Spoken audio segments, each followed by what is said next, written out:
Second watch.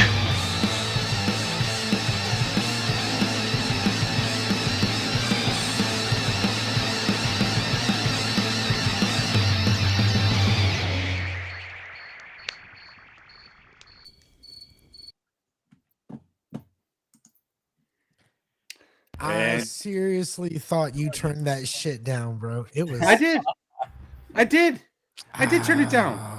I did. I don't. Oh know, my dude. god! You know, I got compliments today. I was at it. Hello, everyone. But I got. Hey, how's it going? Welcome to I got to Second Watch. defend. I got to defend. See, it's already starting. It's already starting.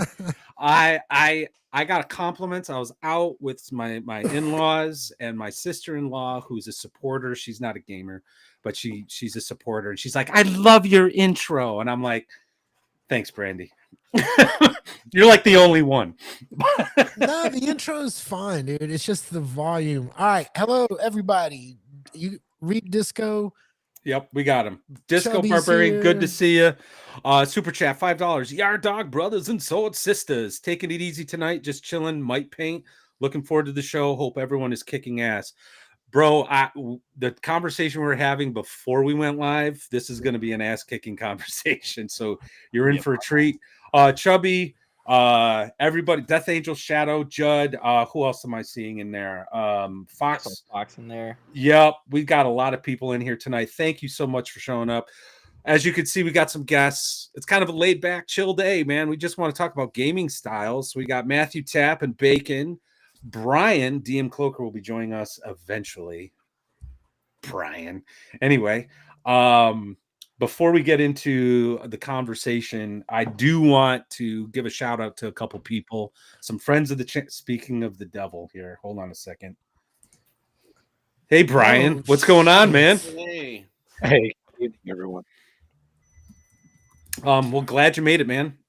Yeah, fresh in from Phoenix, Arizona. So, yeah. Don't bring it down. You got to get pumped up. Breathe in. Yeah. I'm queued up. I'm queued up and good. We had to separate Mr. Tapp and Bacon. They were about to strangle each other in the green room. Each other's throats, man. Oh no, all good. Hi, Matt. Hi, Bacon. So we have a couple friends of the channel who are doing some crowdfunding. Matt D'Amico, we had on a little while ago. He's got another crowdfunding campaign. I have not had a chance to really go into it. He just contacted me like today about it. It's called X-Crawl Rodeo, Hell on Hooves. I'll put the link in the chat. It's got 40 days left, but the guy was... Well, that was a really big link. Okay, anyway, the guy, if you remember, he's like he knows horses, he knows rodeo, and it's a DCC thing. So check that out. And then my good buddy Venture Satanis has a city building Kickstarter for Chult. I already backed it because I love Chult. Chult's just a fun world. So I want to give Venger a shout out as well. And yeah, that's pretty much it. Other than for those of you who may have been burned out on social media of all the yelling about chainmail and one-to-one time, you're welcome, because I think I moved the needle for about 2 days when I made a comment about how level draining mechanics are awesome, and it just flipped everybody out. I had like 50 between the two tweets, I had like 50,000 impressions or whatever. And the next thing I know, that's all everybody was talking about. So you're welcome. Let's make undead great again. All right. There we go. But that's it. That's all I got for the news. Oh, I do have a video though on level drain and my thoughts on the non-controversy, what people were saying. So I hope you go check that out. But that's a discussion. But yeah, no, we could get into that because it goes into playstyle a little bit. Yeah, I largely avoid Twitter. I have a Twitter. Like every once in a while, I'll toss one of my video links up there. But I am just not on Twitter. I do not care. I have never cared. I'm not going to start caring. It's soul poison, man. It's soul poison. You gotta have fun with it. That's what I try. No, you don't. It's that's like having fun with a fucking rattlesnake, man. You don't have fun with it. All right. I don't. We shouldn't get into this. Twitter ain't helping anyone. It's not helping anyone, Yeah. in my opinion. Anyway, sorry. Go ahead. We have Well, a it's certainly not topic for helping me. tonight. I just, maybe one day, but Make not level today. drain great again. Yeah. All right. So last week or a couple weeks ago, Matt tells me, "Hey, Bacon's going to come on the show and we're going to talk about play styles." And I said, "All right, great. I love having Bacon on the show." And then I thought, play styles. Shit, do I gotta read something? What are we talking about? Play styles. Bacon, I'm giving you the floor. Okay. First, I want to say that I'm gonna apologize. I've already apologized to Matt behind the scenes. Yeah, shut up. I know it's your show. Shut up right now. Okay, Um, okay. So the last time I was on, I asked you a question, and I honestly didn't expect it to go the way that it went. The question was, we were talking about possession of player characters, and how the GM will take control of that player for however many rounds it is, 3 or 2 or whatever. And then I asked the question, I said, well, what if the player just role played being possessed? And that exploded kind of. And so everyone got into it a little bit. You definitely got dogpiled. I didn't mean to cause that, so I apologize. And thinking about it for quite a while afterwards, it became like I recognized that you had a play style, and essentially what I was asking you in that moment was, well, why don't you change this one little thing about your play style? Which is a dumb thing to ask. And so the altercation happened publicly, so I wanted to come on here and publicly apologize for having done that and recognizing what I had done in asking the question. So Well, guys, everyone, this is why I like Bacon, and you should go to his channel and follow him. He's an honest guy. He looks at the mirror, and I would argue any kind of philosophical inquiry should start there. The honest self reflection. So I thank you, man. And I said this before. There's no need to apologize. This show we have, I like I said, like a little while back, Gary had a pretty bad take, and he got dogpiled. It just happens. It just happens, and it was no. I shrugged it off. I'm still right. That fight's not over. No, well, okay. We'll get into it. We'll get into it tonight. Yeah. So. I know. So, but in that regard, and this kind of goes again, dovetailing into the topic. I got thinking about it too. If you had a more, I'll say, story or narrative driven game, of course you don't want to take over the player's character, especially. First of all, I'm not a story gamer. You were just going to immediately start throwing, right? No. That's what I meant. What I meant were like you have like an arc where like maybe the character, the player is like, yeah, I'm possessed by this thing, and that's going to be part of like a multi-session thing. Of course, by all means, let the player Not control. what we do, but I'll let you talk. I'm sorry. Go ahead. But like I said, if you got magic jarred, you're technically making a save every round, and technically you're still playing, even though the game master's gleefully chopping up your friends with your character. So, which is what I would be doing. Generally, I think on this one, not that y'all want to get back into it, but I think I agree with Bacon on this one. Oh, usually, well, Matt, thanks for being here. Right.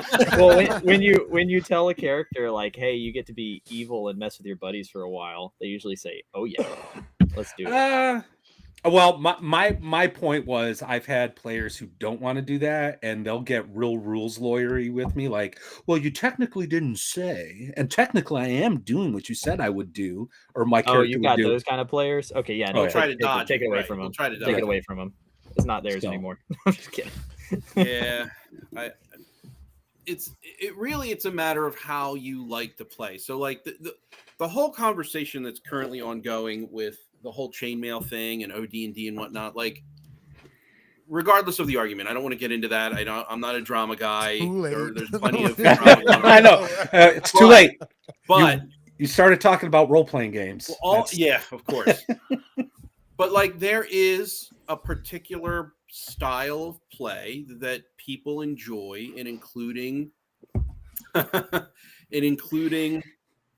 chainmail with their OD&D or whatever, or excluding it, or whatever they happen to like to do.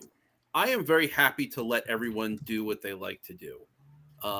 But there are there are play styles that conflict with one another, such as the discussion that you and I had, or kind of the dog pile that you experienced, with the difference between possession and allowing the player to handle it, or possession and the GM handling it. So real quick, super chat from Disco. Thanks, man. $2. X is where it's at. We're fighting the good fight, and Disco is. Thanks, man. We appreciate it. Anyway, continue, Bacon. Sorry. Well, you fight that good fight, man, because I that's not me. I ain't gonna change anyone's mind about nothing. Like there are a bunch of different styles of play, and it's like you can try to sit here, and I guess I kind of tried to do it in a video a little while ago, naming like different styles. I don't know how successful it is to name the style. It's pretty much like, mostly I'd say it's table by table, and that's because you can't really broadly apply. Sometimes you can, like with 4D, generally speaking, we can broadly apply a lot of what is in that philosophy to call the style definitively 4D, because there's a specific goal.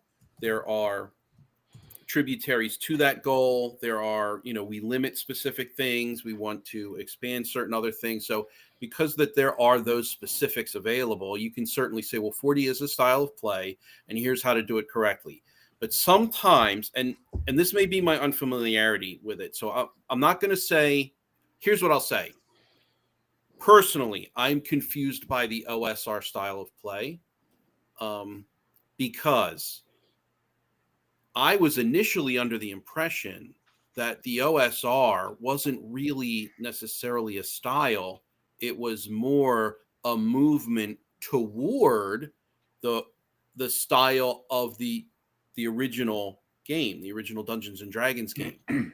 I don't think that's the case. And hearing a lot of the discussion, I'm just lost on the OSR. I don't know what exactly it is. So I know that I read the games. I know that I like a lot of what the games do.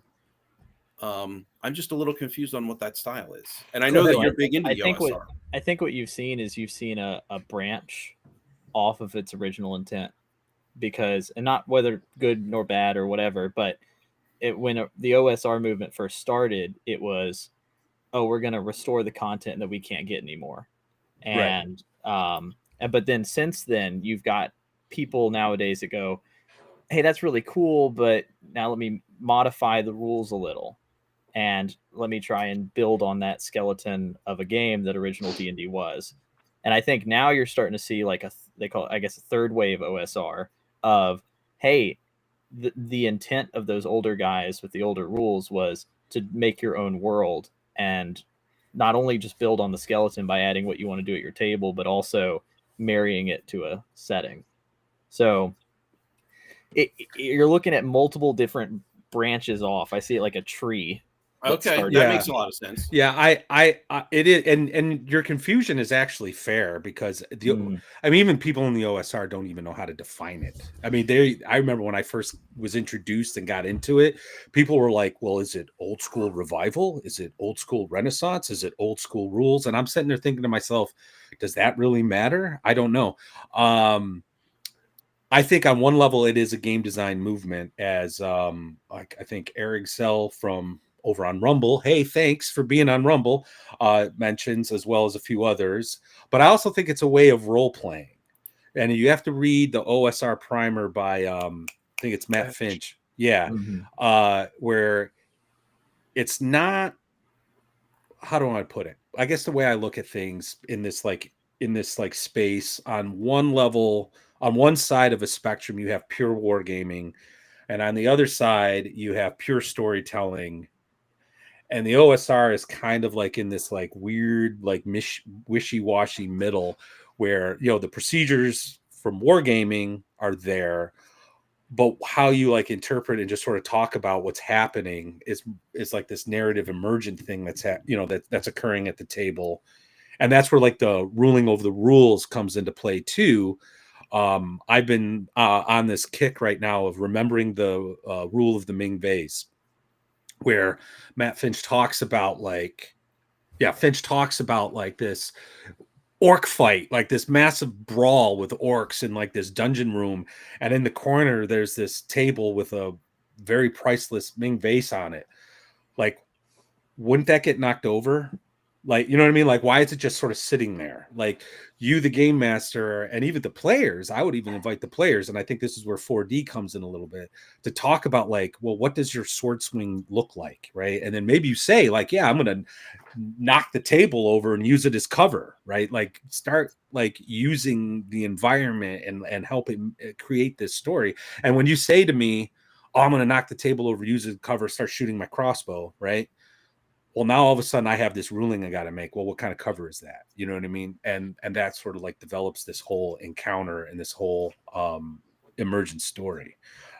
So for me, the OSR is, on one side, it's a game design philosophy, but on the other side, it is a style of play that's a little looser. It's not 4D, but it kind of like drifts into that category, but it's also kind of war gamey, you know? It doesn't have to be 4D. Like, I think that 4D is, there are a lot of smart guys that play in that style, and there are a lot of questions. There's a lot of self-reflection that goes on to try and help kind of push the envelope as far as what 4D looks like, what it can be, what it should be. And so I think that play style it's very lucky in that regard, in that it really kind of started off focused, and then it sort of started to grow from there. And I can agree with you. I think the OSR is likely a style of play. Like, I hear Eric Tenkar talk about it all the time. I was confused at first because Mike Melnick in the chat had mentioned this. He said he said he thought it was like a way of making games, Yeah. not necessarily a play style.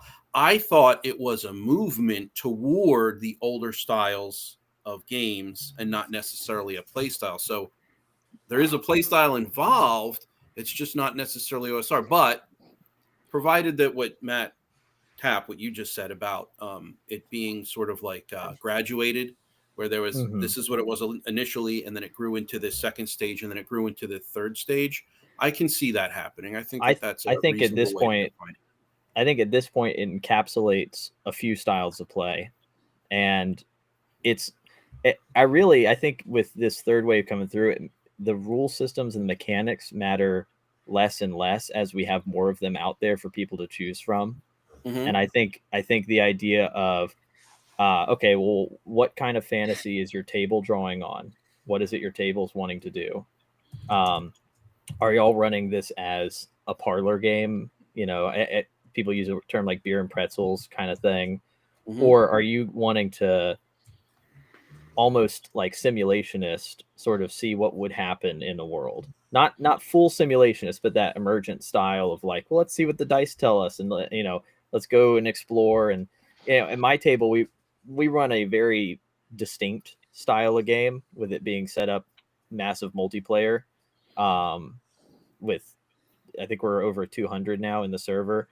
But Crazy, yeah.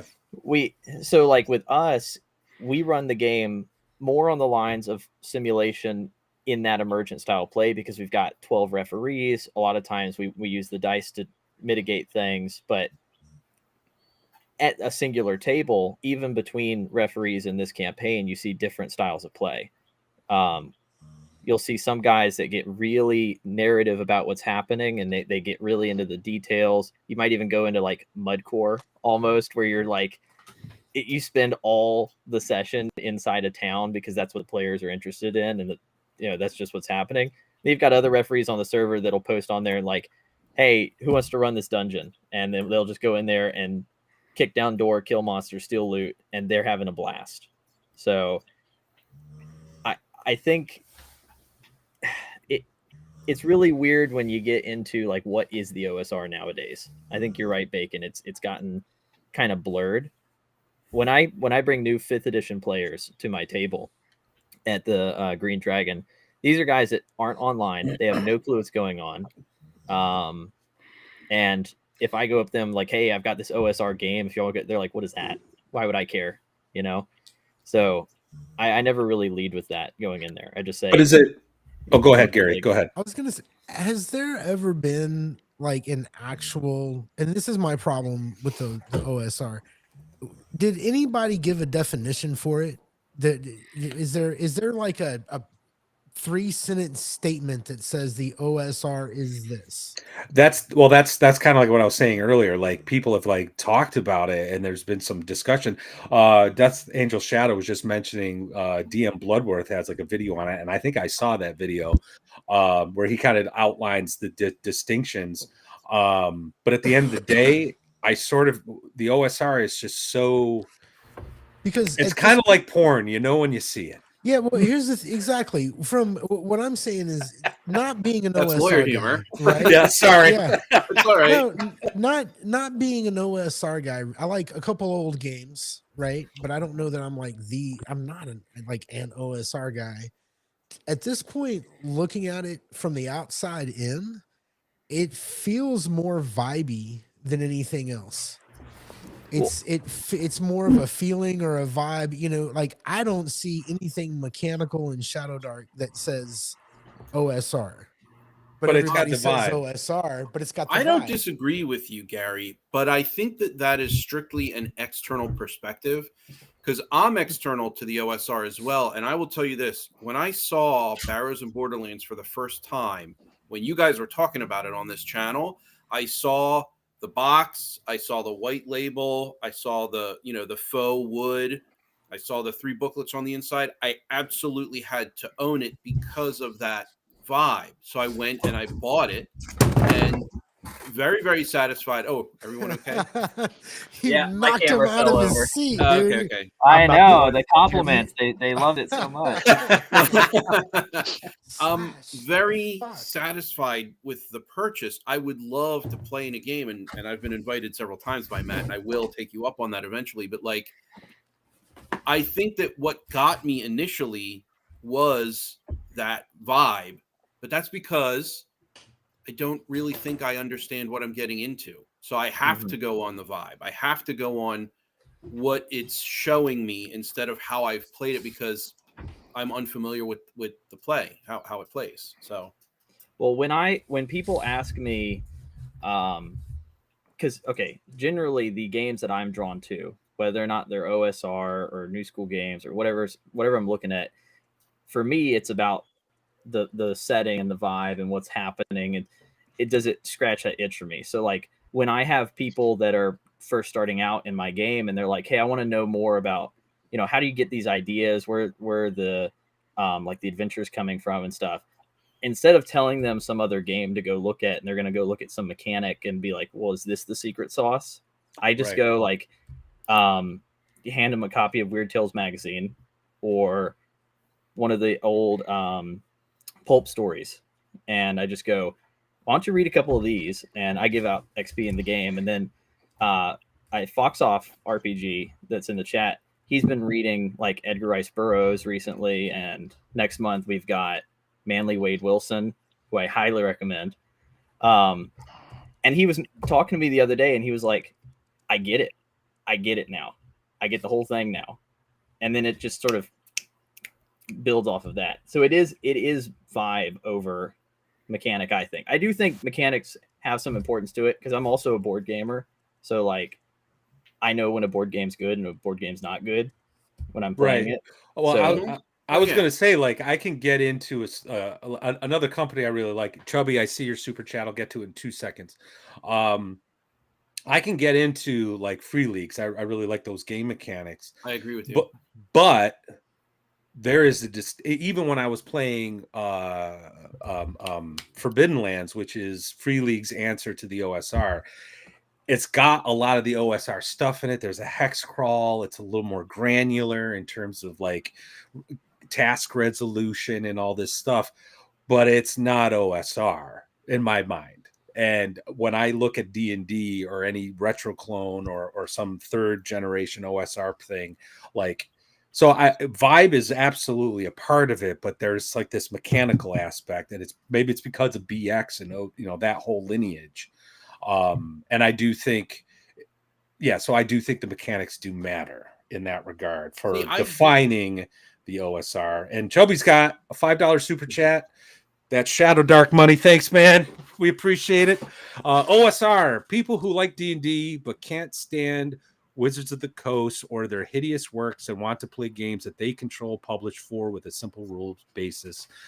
I would say that is a good functional definition. I Of what the disagree a OSR little is? bit Okay. with Chubby's approach. I know he's just for the super chat, but whenever I'm trying to get 5e players to come play these old games, if they're still playing WotC right now, the negative will not get them to come over. So being like, oh, well, this will stick it to WotC.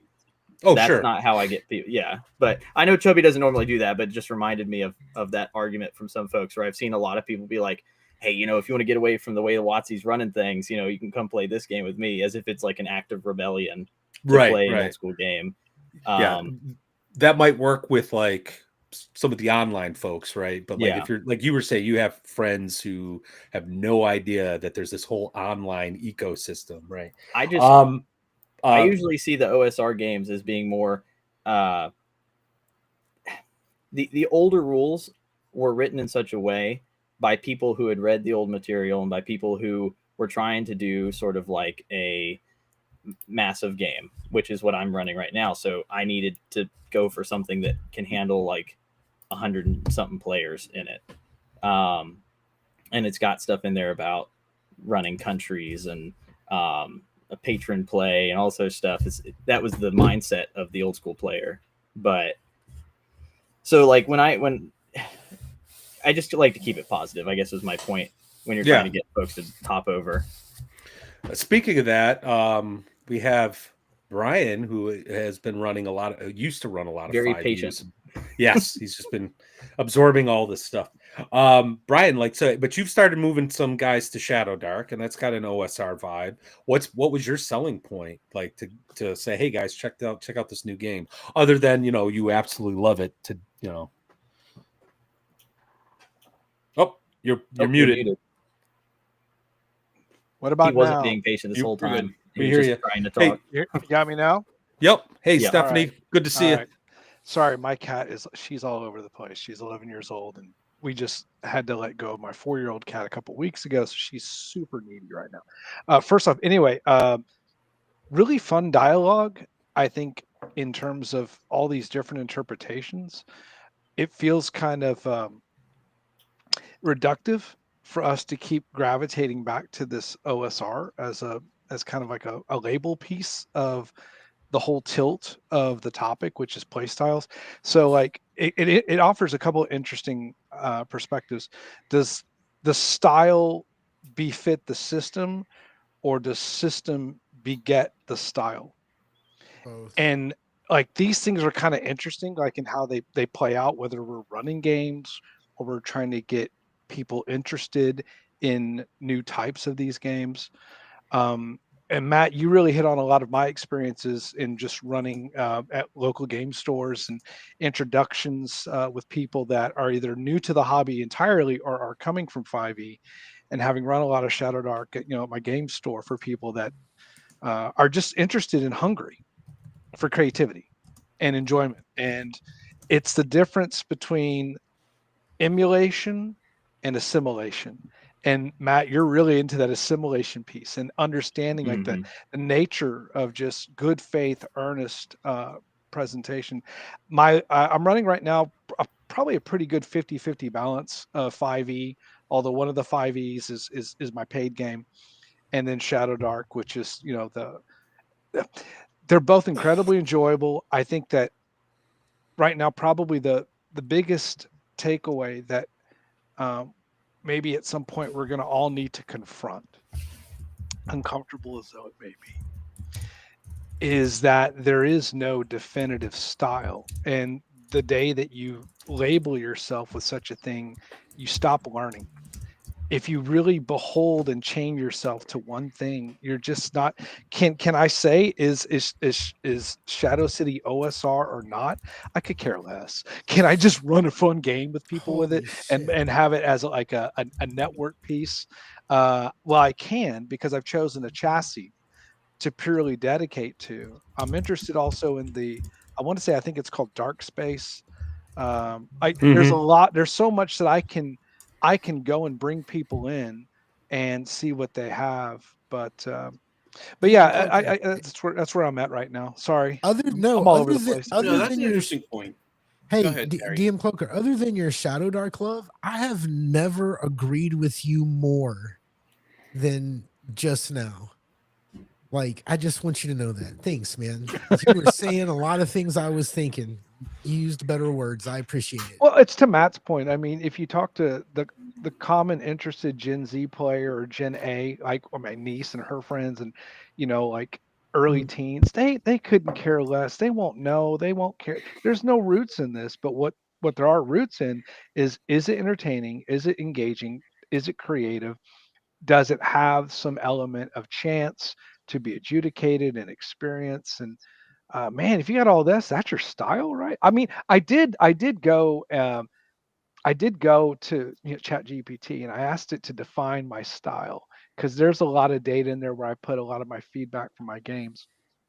And it told me I'm a hybrid of sandbox GM, hex crawl, random tables, emergent story, simulationist, my worlds move when my players don't look, narrativist, I love character driven arcs, you guys know that, meta curator, lazy DM, prepping situations, not scripts, and rulings, not rules when it improves flow. And that's ideal for my Bone March, Northern Reaches campaign. So, man, I'm not in any one style. Like, I have no home. I have some no of that home. stuff sounded kind of OSR to me, though. I'm going to pause here for a moment and just get out there because I'm going to bite my tongue off otherwise. I absolutely hate the Forge terminology. By all means, continue to use it. It keeps coming up. And you're talking about like the narrative. If you ask me what all this stuff meant, in the moment, if I'm running a game, Bacon, you're absolutely right. I would not be able to properly diagnose whatever sort of algorithm I'm processing at the table. I don't know. I just know if I can read my players' body language, I can read their reactions and agency and weave from that. But I wouldn't know. I mean, did Bowie know what style he was in when he changed albums? No, he just went with something else that was his muse. But there's something to what you're saying, and it's supportable. It's not really a matter of what you bring to the game. It's a matter of how the game constructs the player. And so in that regard, the style is the game that you're currently playing. So Gadamer will tell you this. It's the game constructs the player. Arseth will tell you this. He will tell you that every set of rules exists an implied player.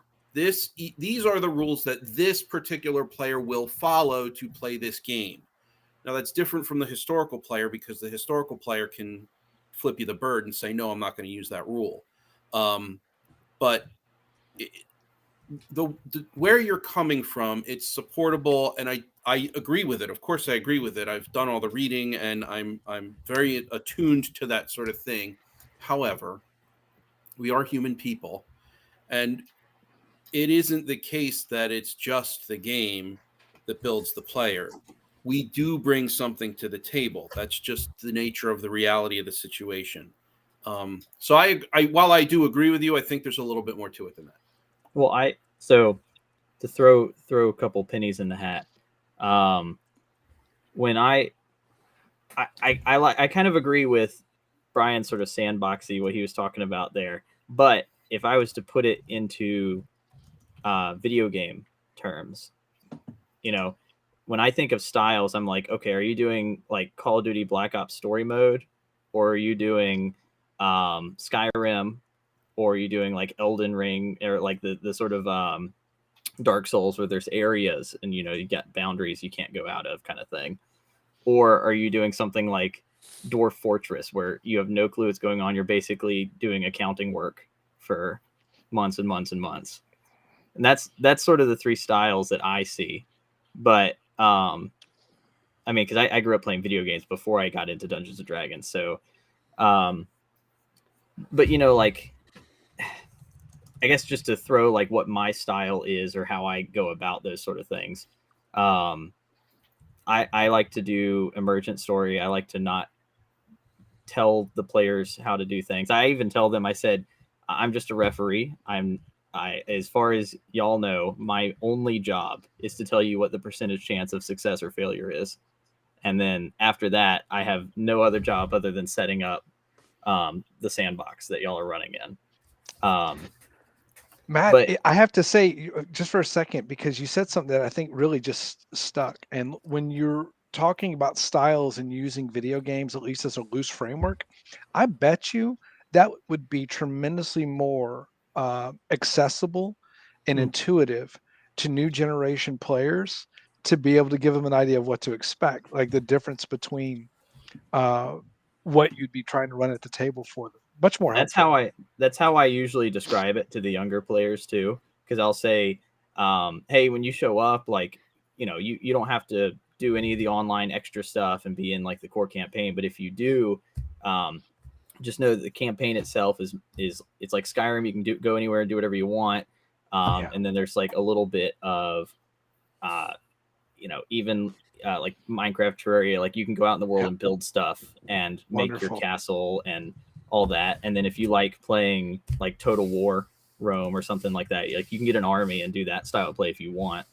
But otherwise, you can show up once a month, not talk to me for the rest of the month in between, and I'll just assume your character's twiddling his thumbs back at town.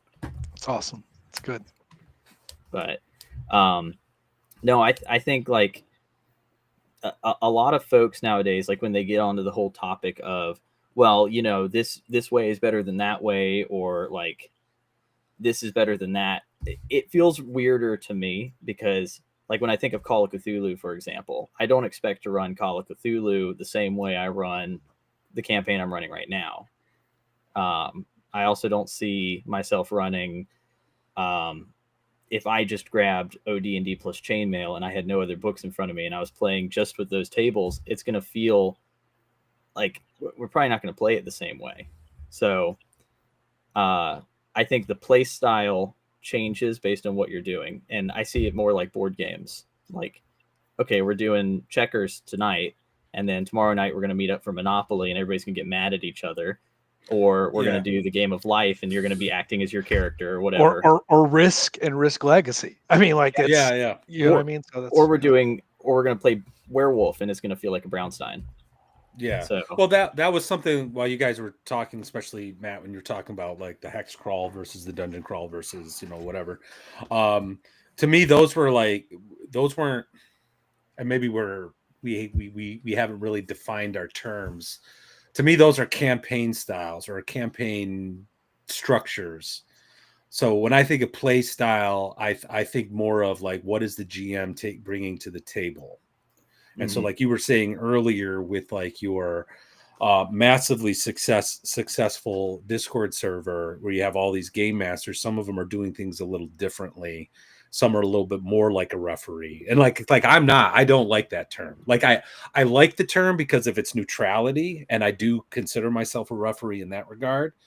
But the back of the first edition Forgotten Realms box set had this nice, awesome like painting. I think it was from Elmore of like a planet, right? Half of a planet, and over it was like this wizard godlike creature. To me, that's the game master, and that's how I approach things. Like I make things move.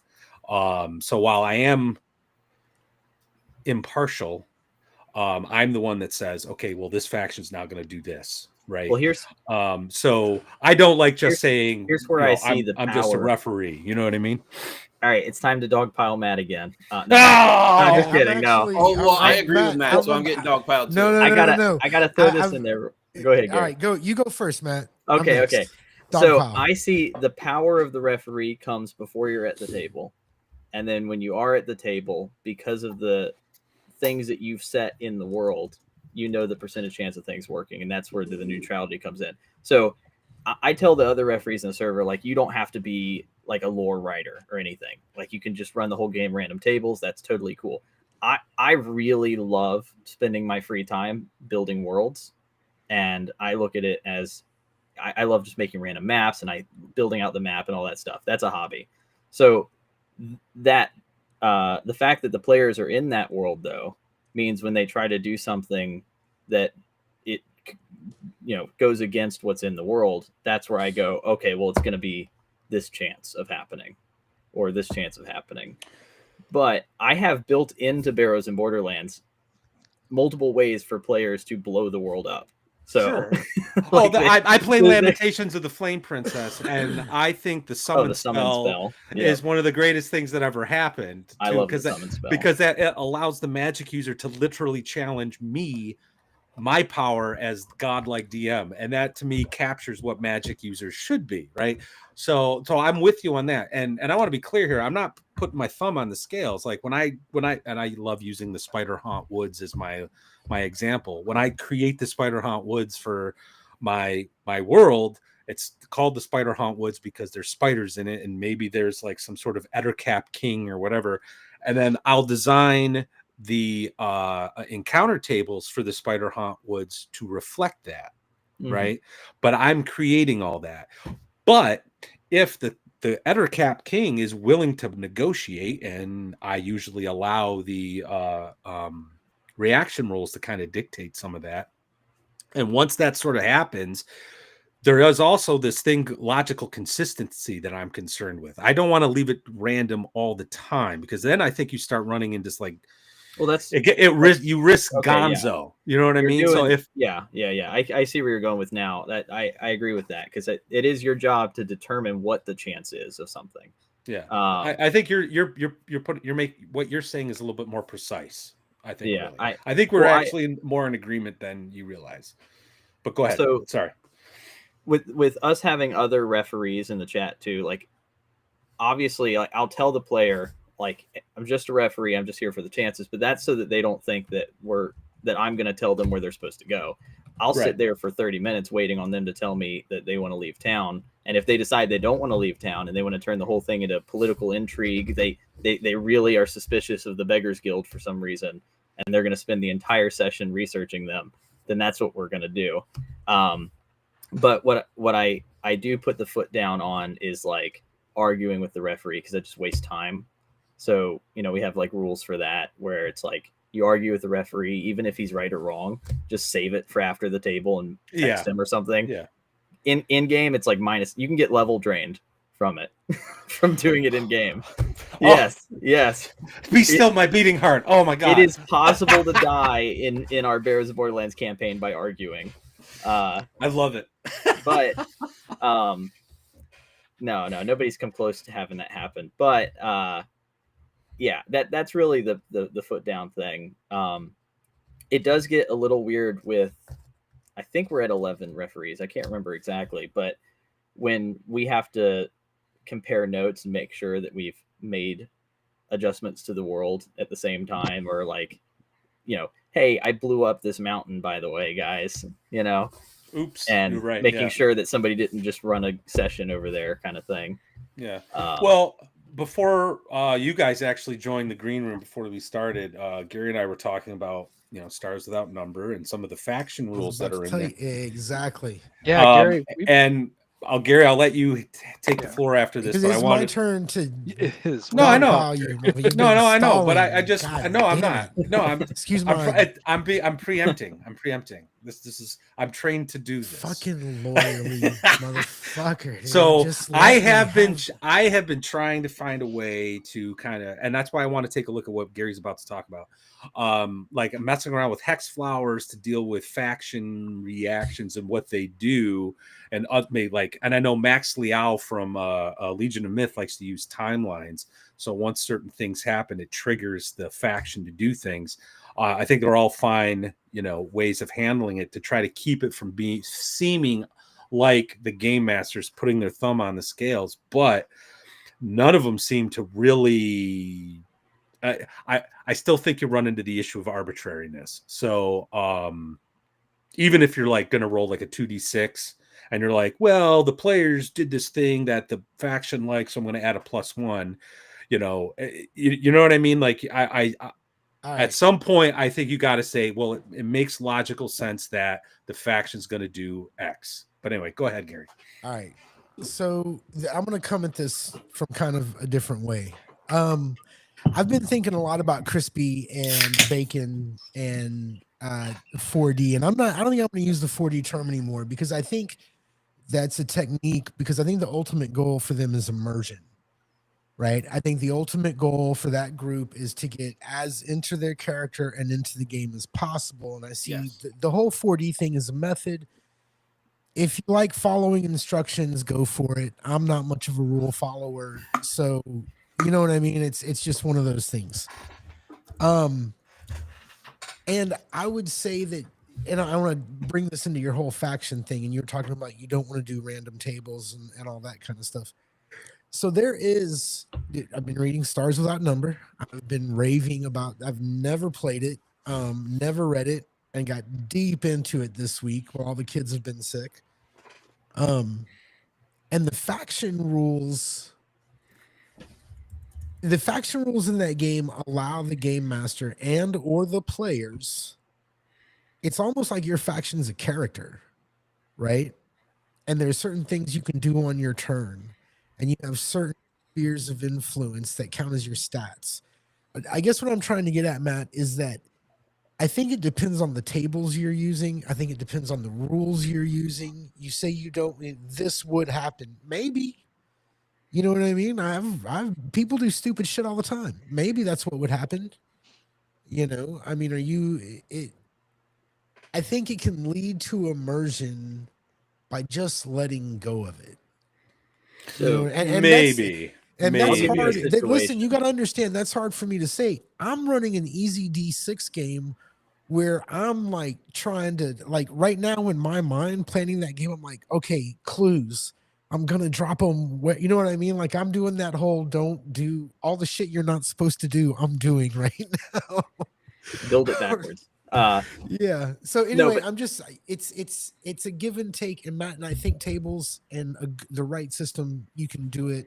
Oh, I'm and not saying you make those can't, decisions. but like in like this current situation, I'll bring it into like an example. Like, so people who may know, like I have a Gods of the Forbidden North campaign, and my players have essentially created this awesome mercenary company called the Iron Price, and they have just been crushing it inadvertently, going up against like this massive criminal syndicate, and they've taken out one definitely, mostly second sub gang that's part of this syndicate.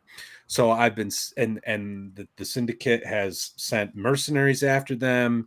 They've countered it. It's been like this interesting like war that they don't even realize they're in. And my thought was, well, what would this criminal mastermind do now that two of his like minion groups have been taken out? And I'm like, would he try to assassinate them? Would he continue doing what he's doing that doesn't seem to be working? Or would he try to bring them in the fold? Like maybe make them an offer they can't refuse.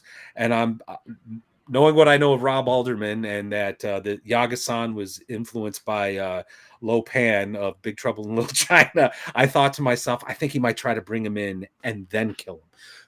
Hopefully they're not watching this. But anyway, Big Trouble in Little China is the greatest action comedy of all time. Yes, it is. It I'm is glad the we can agree with that. But Matt, I'll so say go ahead. You are doing that. You are doing that right. I think where you're kind of role playing as what the faction is doing. I'll tell you how to make that easier, though. You get yourself an extra 100 people, and you have them run all the factions, so that you don't have to do any of that. You're right. You're right. So yeah, no, I could go Bro Star on it. There's the amount of using the rules or the tables and stuff to do things for you versus like making a call. And for me, I think it's a scale of, and this goes into styles too. You can totally referee a game and make no calls and just go off of dice rolls and stuff and have just as good a time, depends on what your table is. Sure. You can also be the guy that makes a lot of calls but doesn't break the rules, but he's making a lot of calls in the world because he may know his world really well. And he's like, well, this is how this would go down, or like, no, there's no chance you're doing that. It'll just happen. But there's also like, because everybody has their like line that they cross when it comes to making rulings. Like for example, I think this one of my players brought up, Baron, and he said if you have a fighter that lifts up his arms, he's a 10th level fighter, he lifts up his arms, and the peasant walks up and he's got a little knife in his hand, and the knight goes, stab me, it won't hurt me, I have 100 hit points, you know, and then he gets stabbed with a knife, I'm gonna make a call saying, okay, you die instantly, because you're not defending yourself, you're just letting him stab you. He's gonna just pierce you and kill you, you know. So that would be a call. Yeah, he had a X amount of hit points or something, but you just let a guy take a knife to you, Right. And that's a very easy call to make, but not everybody makes that. So you know, one of the things I wanted to bring up when it came to styles of play, and I think I've brought it up every single time I've been on your stream, but my favorite Gary Gygax quote from Alarms and Excursions #2, he says, Dave and I disagree on how to handle any number of things, and both of our campaigns differ from the rules found in D&D. If the time ever comes when all aspects of fantasy are covered and the vast majority of its players agree on how the game should be played, D&D will have become stale and boring indeed. Sorry, but I don't believe that there is anything desirable in having various campaigns playing similarly to one another. D&D is supposed to offer a challenge to the imagination and to do so in many ways. Perhaps the most important is in regard to what the probabilities of a given situation are. If players know what all the monster parameters are, what can be expected in a given situation, exactly what will happen to them if they perform thus and so, most of the charm of the game is gone. Frankly, the reason I enjoy playing in Dave Arneson's campaign is that I do not know his treatments of monsters and such like, so I must keep thinking and reasoning in order to survive. So that's a little quote agree. there. That's from 1970. To me, yeah, and that's actually that quote, and like some of the things I've thought, what I've seen in a lot of the arguments going back to like the chainmail issue and things. My takeaway from what was going on in the 70s was it was just this massive, like frenetic, chaotic period of experimentation as they tried to understand this thing that they discovered, the role-playing game, right? And I think whether you're consider yourself OSR or not, whether you're playing a D&D derivative or working on some free league thing or working on World of Darkness, you know, White Wolf, whatever it is, I think the spirit of experimentation should rule the day. And this goes back to my position on what I think game mastery is. It's not about whether your rules is written or your rule zero. It's whether you're willing to create an experience. And at that point, you have a lot of decisions you got to make before you put pen to paper, and before you even start recruiting players or have an idea of who your players are. And I think that's where conversations about game mastery should lie, like on what makes a virtuous game master, like what makes them. That's what, you know what I mean? And that's what I mean by like the argument of raw versus rule zero to me is irrelevant. I don't care about that. I care about what makes a good game master, if that makes sense. Yeah, it does. Hey, Can you maybe, is there a little bit more to that? Because you had mentioned this backstage before we went live about raw versus rule zero and like where you stand. Like what was your thought process? How did you get here? Okay, so you know, there's been this big tension, you know, between, because on one level I agree with a lot of the arguments for raw. I do. Especially if you're learning a game, you'd be stupid to show up and be like, "Hey guys, I just picked up Barrels and Borderlands. I've never read the books, but I'm gonna run it." I'd be like, "Hey, yo, dog, I'm gonna go find a new table," you know. So I think you have an obligation to learn the rules. But who was I talking to? Mythic Mountain Games or something. He's just like, well, I presume that the guys who wrote the book aren't idiots, so I'm going to play what they wrote. And I said, that's fine, but what if you played what they wrote 100 times? It's like reading a book that many times. You're going to start finding insight into what the author was thinking. You may even start getting insight, a deeper insight into how the rules interplay, such that you can engage into the act of creation by modifying the rules and provide a new experience for your players, right? well, these guys weren't divinely inspired. Oh, So, I understand. Oh, I agree that Yeah. too. But yeah, so it's like the idea that you could I was change addressing his premise though, like Yeah. these guys are perfect or whatever. So, and that's fair. I mean, and like Raw will give you an experience, but like if you understand a system, I don't think you should be dissuaded or denigrated or seen as lesser because you're modifying, you're engaging in house ruling and home brewing, I especially if you completely agree understand. with that. I completely So I'm going to get into the weeds of like hardcore philosophy here. do it. So I know you're going to like it. Thank you. So the rules as written, guys, are a lot like Kantian ethics. Kantian is this deontological position where it's about duty. The goodwill is one who follows duty. A goodwill understands categorically killing people is wrong. Goodwill understands that lying is wrong. Okay. On the flip side is the consequentialists. They're not really too concerned about the intention. They're concerned about the consequences of an action. Like, The outcome, yeah. if you save somebody from, whatever, you're a good person. And I think you can already see some of the problems, right? Like you may have an ulterior motive for saving someone from a burning car. So are you really a good person? But then like one of the classic arguments for against the deontological position is you have the goodwill here's a knock on the door. He opens the door and there's this guy who's like, can I hide in your basement? There's a mob of crazy people out to kill me. Well, the goodwill would say, sure, yeah, hide in my basement. Because categorically killing is wrong. He closes the door. The guy goes in the basement. Nope. A few minutes later, knock, knock, knock. It's the mob. The goodwill wouldn't lie. Yes, I'm hiding the guy in my basement, right? So these two positions have been arguing for hundreds and hundreds of years philosophically. And I submit the ancient Greeks actually had the solution. They never split the moral act between intention and consequence. They looked at it as a whole. And I submit people should be reading Aristotle's Nicomachean Ethics, virtue ethics. And that's why I focus on the Game Master now. I don't care Raw. I don't care rules of zero. Rule zero is kind of like your consequence, right? Like, hey, as long as everyone's having fun, Raw is kind of like your deontological approach. You got to follow the rules, right? And I'm saying forget that. Focus on what it is to be a good game master. I think those are the more interesting questions. Does that make sense? Sorry, Brian, why don't you go ahead? I've been waiting to ask Gary a question probably for about half an hour because Sorry. I'm really interested. No, it's seriously, we're having a lot of good dialogue here.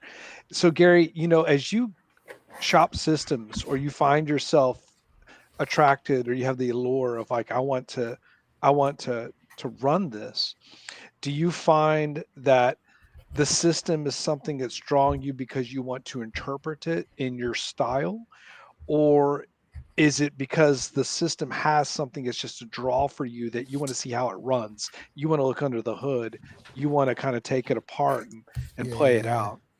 So you know what I mean? Yeah, no, I read a lot of system books just because I like seeing how people do things.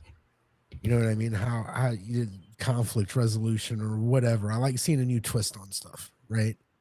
And then if I get excited, like Stars Without Number, I've been reading that. It's like, oh, dude, one of these days I'm gonna play the shit out of this game. It's not really because sometimes, like with that game, it's just about clarity. Like the thing that gets me about that is while I read it, everything makes sense. Right? It's a system we all know. You play Dungeons and Dragons, you understand. And then the way he translated that into starships and factions and on and on. It just, when I read something that makes sense and I know I'm going to have an easy time running it, I know that my players are going to have fun. We're all, everybody's going to have fun. You know what I mean? Also, I've been looking for a game for a while where I could get like 5 or 6 game masters together and everybody take turns running a game. And I think if we threw like a starship game together where everybody had a couple characters, like you could be on the bridge or you could be a red shirt, kind of like what Ben Gibson was talking about last week. I just think that would be a lot of fun. You know what I mean? I think that And sounds fun too. Yeah, I think that would be Yeah, it does. so much fun. But that game inspires that thought. That's a random thought that somebody put in my head 2 weeks ago, and then I start the system. I'm like, oh, this would be perfect. I don't know what I'm looking for, man. I just like reading. You I just just like said seeing it how though. people solve problems. You just said it, and it probably is kind of the glue in how all of this works. In order to even to be effective, you have to be comfortable. So yeah. if that means reading the rules and having that comfort that you feel that you can adjudicate, in the moment whenever the pressure's on and your players are looking at you with the doe eyes, right? Or you have to improv and tilt because they've zigged instead of zagged. So that comfort is such a big part of it. And then also still to the reps, you've got to have the reps before you can almost even have a style. So it is kind of lyrical or musical, I guess, maybe Well, in a way like and that. that's the other thing is there's something every game that I read that I kind of get excited about. It's for a purpose. Easy D6 is like it's like fucking Play-Doh. What kind of game do you want to play? You know what I mean? It takes you 5 minutes, you squeeze it around, and there's your game. I find that to be really intriguing.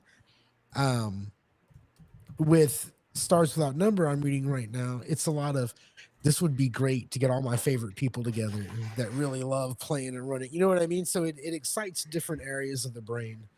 But yeah, man, I don't know. I don't analyze this shit like you guys do. Here's the thing. I love, and I'm gonna say this, and I don't give a fuck who call or you Twitter assholes. Say what you want to say. I, I I just like playing games. I like Okay. doing this show with Matt because me and Matt have been and Brian, we've been talking about games for on 5 years now, just bullshitting, and it's fun. We've been talking together so long. We have in jokes, kind of like running your game with people, right? So I like playing games. I like coming here. This show has afforded me the opportunity to talk to a lot of creators and make a lot of friends, and that's been really cool. But as far as like flying a fucking flag with somebody's, letters on it or something like I have no interest. I want to have fun. I think I would have a shit ton of fun in a browser game for a little while. I would, you know what I mean? Because it seems pretty serious. I think I would have a lot of fun in an axe game for a little while, but that seems kind of serious. You know what I mean? It's a big I just commitment. like playing games. Yeah. I'm really simple. I'm not trying to. But that's I part of gotta- it, though. But that's part of it, It's and very, this, very much part of it. Yeah. yeah, and this is why I, when we were talking before we started in the green room, that's why I'm kind of like shocked it's taken me this long to realize what's been in. If assuming I'm correct, my analysis is correct, why it's taken me this long because Gary, when the three of us, Brian, Gary, and I, like when we first met, man, what were we going to talk about? Game mastery. We were already on that like path, like what makes a good game master, like, and we never. I mean, some of this stuff, rules as written, rules as intended, one-to-one time, that came up in our conversations, but we never fixated on any of it. It was more like, okay, when do we use this, right? Like to me, that's the more interesting question. Technique. Not like. And so, like, what makes a good game master? And this is where, again, using my analogy of the deontological versus the consequentialist, the rules as written versus the pure rule zero people. It's like because they're so focused, they're missing out on something. And that's why I again go into that tension I talked about months ago in a video. Yeah, raw, I get it, but something's lacking. Yeah, rule zero, I get it, but something's lacking. And I think that's it. You're by focusing on these things, or as you say, Gary, planting a flag, you're cutting off like an entire aspect of this amazing hobby. And going to what you were saying earlier, Matt, with the quote from Gary, like our imaginations are freaking limitless. Why would you put up a wall and not, So here's some things that I see to be the most valuable information from the classic style of play that Arneson,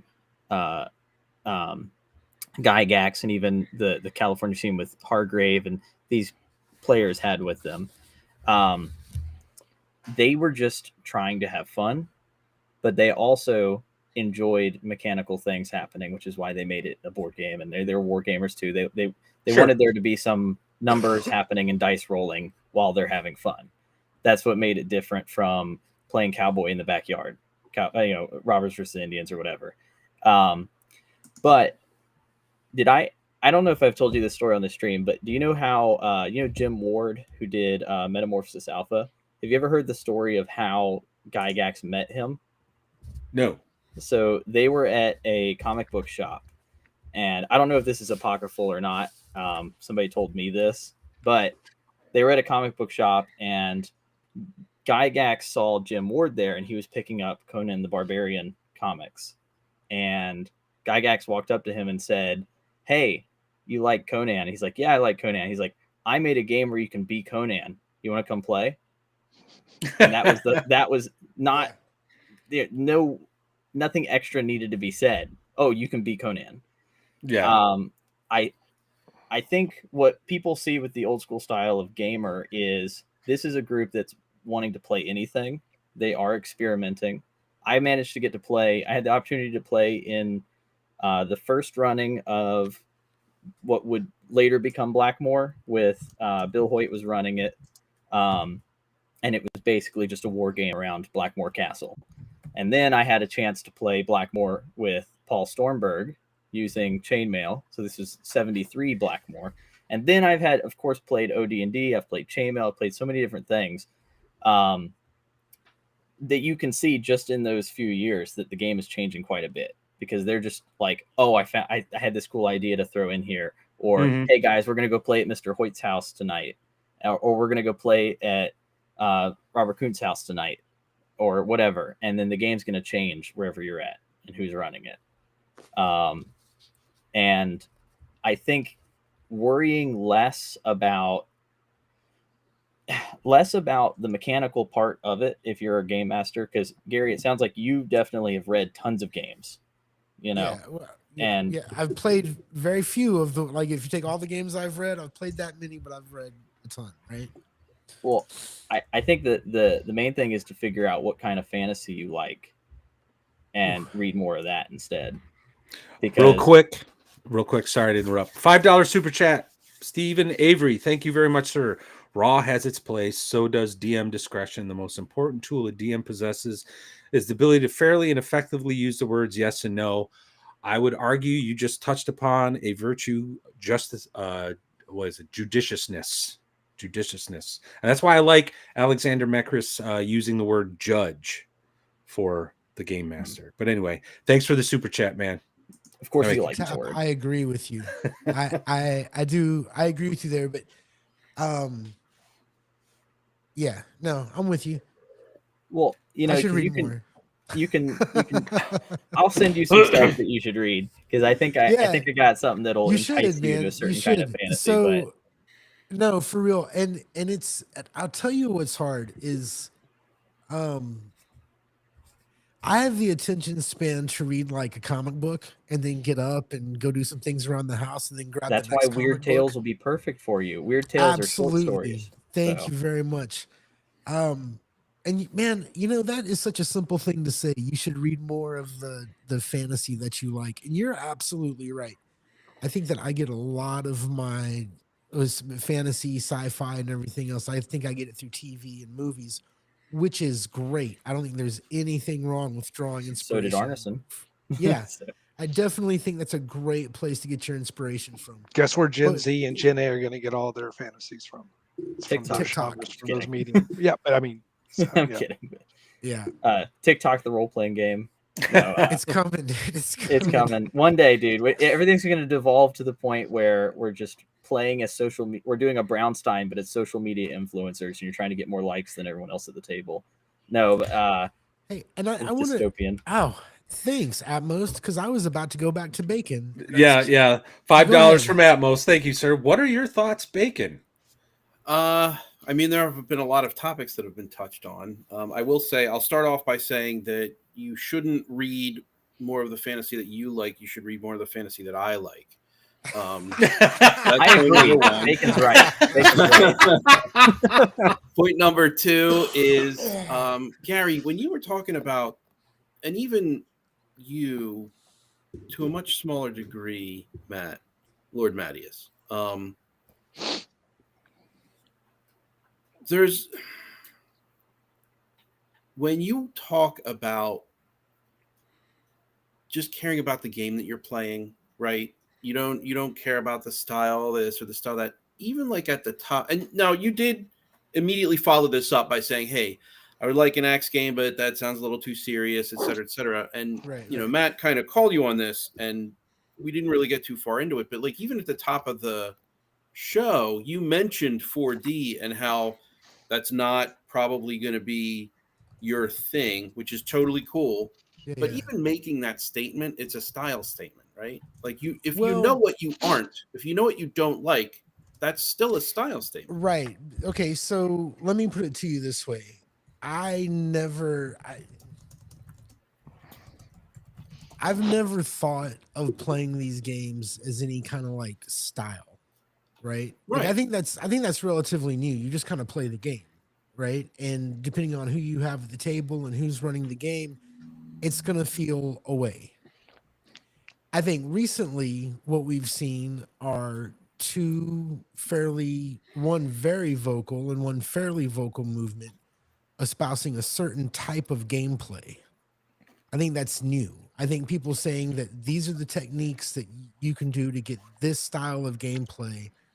I mean, that we didn't really, find that. The stuff you guys are talking about on the 4D side of things sounds very much like going back to the beginning, where I remember my first dungeon master like telling me, just tell me what you do. Just tell me what you do. Right.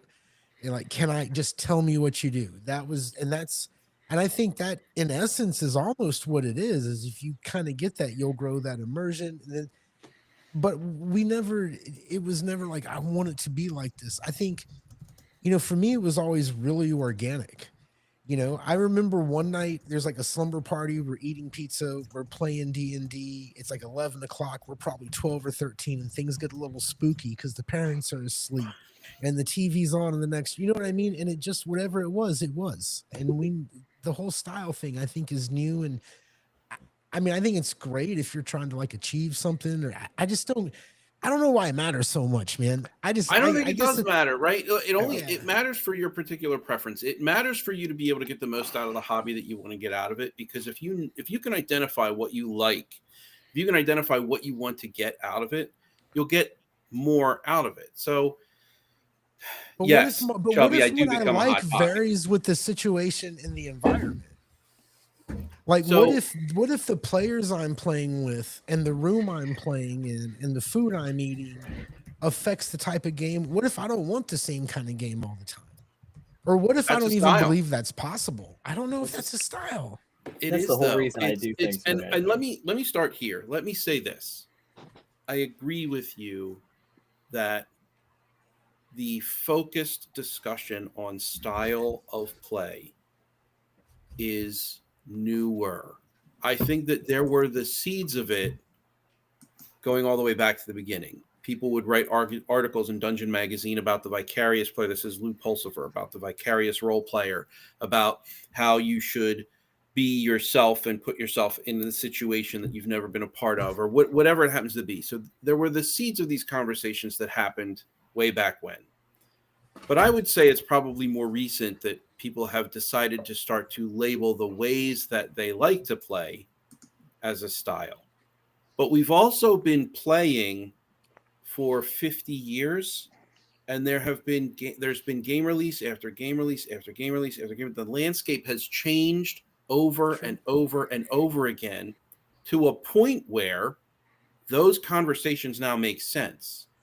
So it maybe didn't used to make sense way back when there was one game to play or two games to play or 5 games to play. But there are several hundred games That's a to really play good point. today. And I think that because of that, it makes sense to say, this is how I enjoy playing these games. Sure. I don't think that what you're saying is wrong. I just think that I would personally qualify what you're saying as style statements. You know what you don't like, right? And if you know what you do like a more layback environment or a more, you like to play with specific people, that sort of thing, those can also be style statements. They don't always have to be, but they can be. Okay. we're gonna you know how we've talked about could you 4D in this game or could you 4D in that game or whatever, Yes. right? Because the game mechanics can get in the way of Yeah, they can of fight that you. style of play. Okay. So I think someone asked earlier, or Matt or somebody, does the game determine your play style? Mm-hmm. Okay, I think I'm at the point now where I can say that the game will affect how I'm going to play that, and that Yes. if The I'm game will affect playing, the style, but also the style will affect the game that you select. So it's Yes. not a one directional relationship. It's a bidirectional relationship. They're both going to affect each other. sure, absolutely, but I think because I like using, if I'm going to play a game, I'm one of those guys who, at least when we first start, I'm going to play rules as written, right? And I think if Yes. you're going to play rules as written, if you're going to follow that program or that algorithm or whatever, then it's going to emphasize a certain style of play, Yes. right? You're going to, if especially if you're doing rules as written, it's going to be different than if you do this game rules as written. So sure, you can impose your preferred style of play on any system, right? But if you're really into, if it's like a game thing, right? Like if you really like the game part of it, Mm-hmm. right? Then I think it's gonna vary. If you It like is a lot of absolutely going different, to vary. It depends on what you want to put your emphasis on. There are so but why would because you want to put I'm your gonna do emphasis this on now. anything? Why I guess. would you, Huh? Say again. why would you want to put your emphasis on any one part of it? Because it's a matter of what you want to get out of the game. Hmm. So I might want to have an immersive experience. And if I want to have an immersive experience, and Lord Mattias, you got into philosophy, so pardon me if I go ahead and get into Go for Now it. you're going to win the Gary Allen. Fine. argument. So I'm going to blank out. so Goffman establishes frames, which are it's essentially what's going on here. That's how we identify what's going on here. Play is a frame. It's how you set, if I come and swing a sword at you violently and try to hit you, that's violence. But if I do it under through the frame of practice, now it's sparring. So it changes what's actually going on here. There are laminated frames. I'm giving this. This is all really just the quick and dirty version. But within a role-playing game, there are, according to Gary Allen Fine, 3 frames. I add a 4th one. So, or I should say, me and Mike add a 4th one. Mike, who is in the chat. There's the primary frame, which is reality. That's you sitting around the table. There's the game context, which is the rules and the mechanics. There's the game world, which is the actual, the imagined space. And then I will also break it down. I'm using I as shorthand for Mike and myself. I will break it down further into a character frame, right? 4D wants to get into the character frame. We want that character immersion, so we focus on that frame.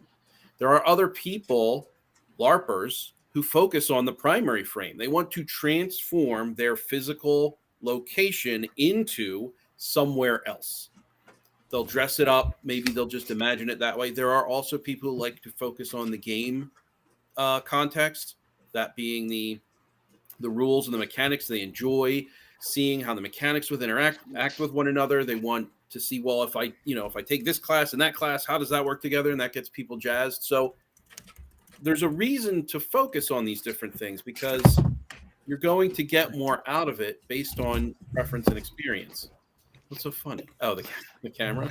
It's like he's doing home improvement. Yeah. Very funny. Flipping houses in between designing games. Hey, Bacon, I just want to say you're spot on. You're spot on the translative aspect between the system and style. We have probably the most prominent example, really the one that everyone here can at least claim a certain amount of exposure, understanding, or experience with. And I did, because I ran it in 83, 84. I ran it whenever it became 2nd edition setting. I ran it when it went through White Wolf and 3rd edition stewardship, and that's Ravenloft.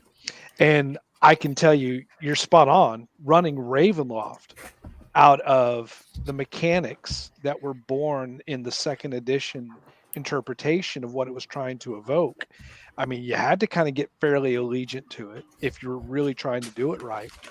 Whereas whenever I run Ravenloft for 5e players and I run it still with that style, and being able to still promote that, it takes a lot of things. It goes back to the topic of comfort that we were talking about with Gary earlier. Like if we have comfort, that's a big component of what kind of feeds both the system and the style. And then it comes to the other hidden element, which is trust.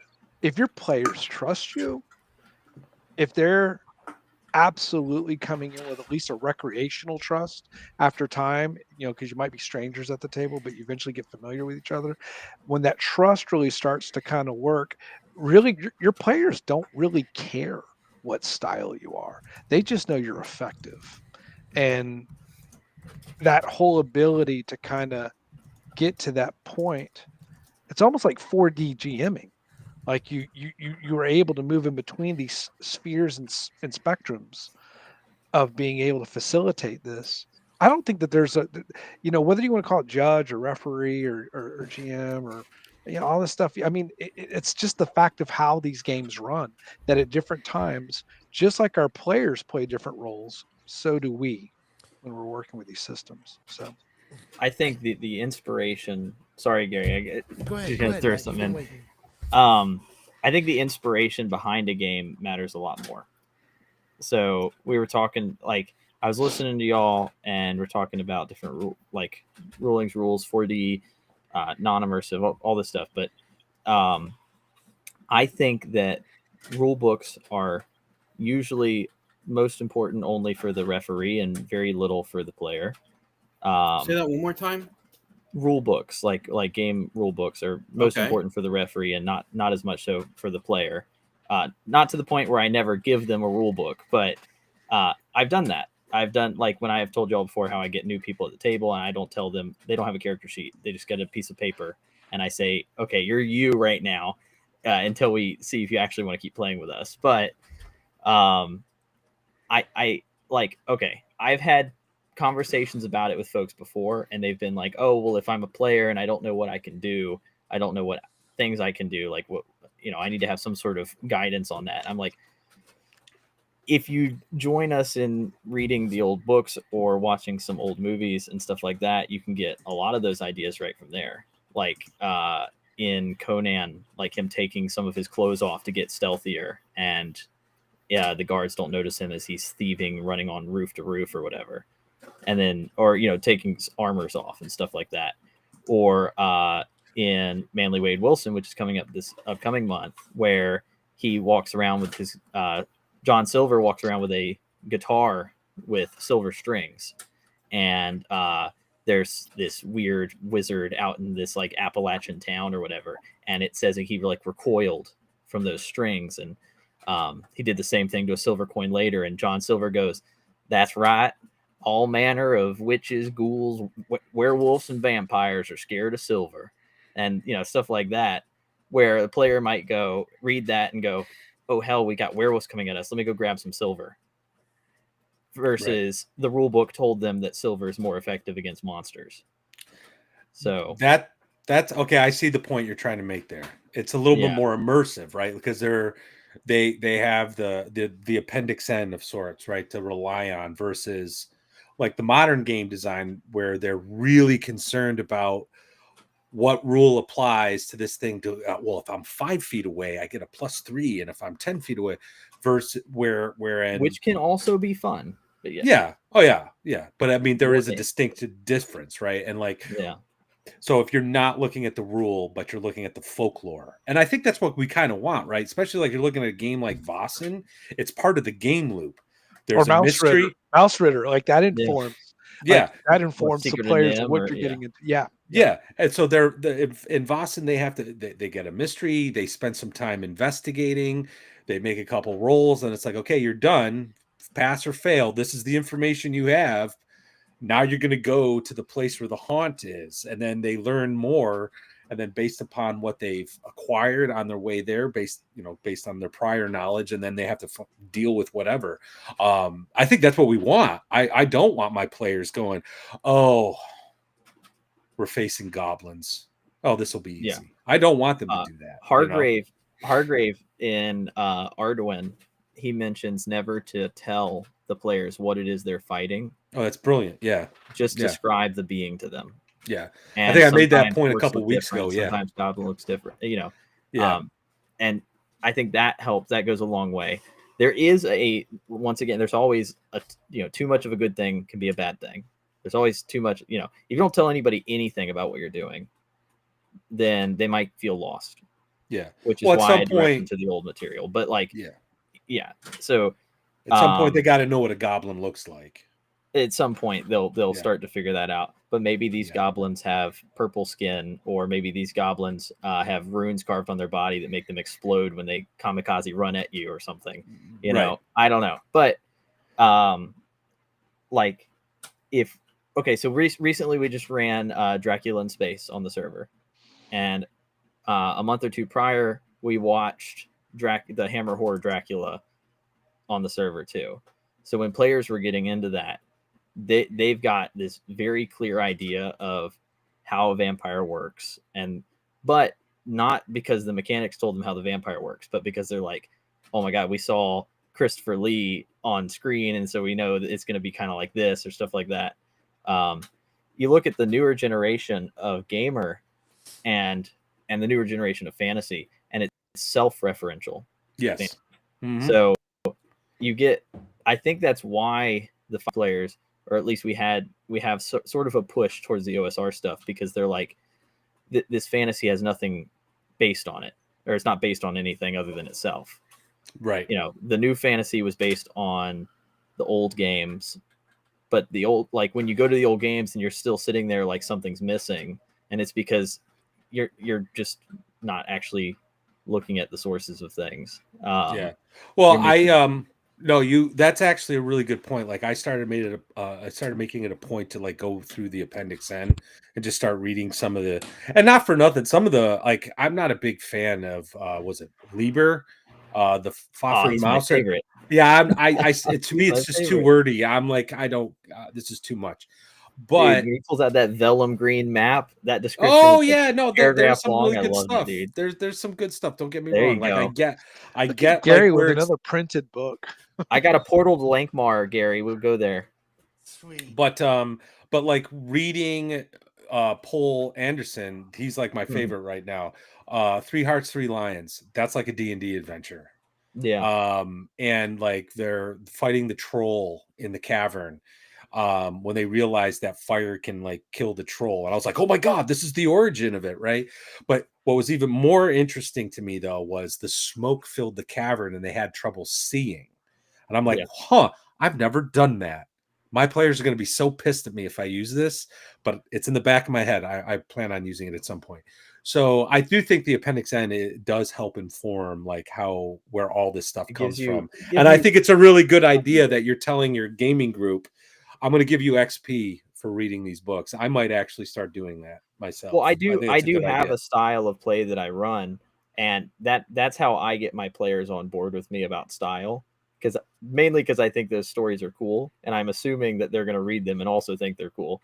But if not, that's why I've got other referees. So, but hey Tab, do you think with these new players, because I encounter a lot too. So, do you think that if you did not give them any sort of definition, that they would be able to define the style, or would they even attempt to? Would it just be incidental to them? Define the style of how I run something, or yeah, a little bit, because not everyone has read the source material that I show them and share with them. I read the logs. Not everybody reads those books, but that's why I have sort of what's the word here? Like short prose that I will give whenever I'm describing the world. I don't know if y'all want to hear what I say at the beginning of every session of Barrows and Borderlands, but this is what I say at the beginning of every session to get them in the mind of the game. I don't know if y'all want to hear this, but go for it. But I do want to get to Table Runner's question, because it's a good question. Yeah, let's do that first. Yeah. You want me to get to this first? Yeah. Okay, yeah. The Appendix N is actually in the back of the first edition Dungeon Master's Guide, and it lists all of the books that influence them and and authors. There's specific books listed, but like it's a little bit more expansive. So I wouldn't call it closed canon, but it's definitely like a pulp era, like the 20s and you know 30s. You can what? also Google it. I would say Yeah. if you treated it as a closed canon, you'd probably have a really good grasp of what they wanted or of Yeah. what D&D was kind of supposed to be like. Yeah, I but think it's if you but it's just from a stayed in particular there. yeah, but it's from a particular era, like the 20s, 30s, 40s, I think, Well, right? it's just 50s too, and some it's 60s and 70s and back early because some of the 70s. books that Oh, were that's right. some That's of the true. books that were listed were relatively new, Yeah, when that's that true. list was Time. made.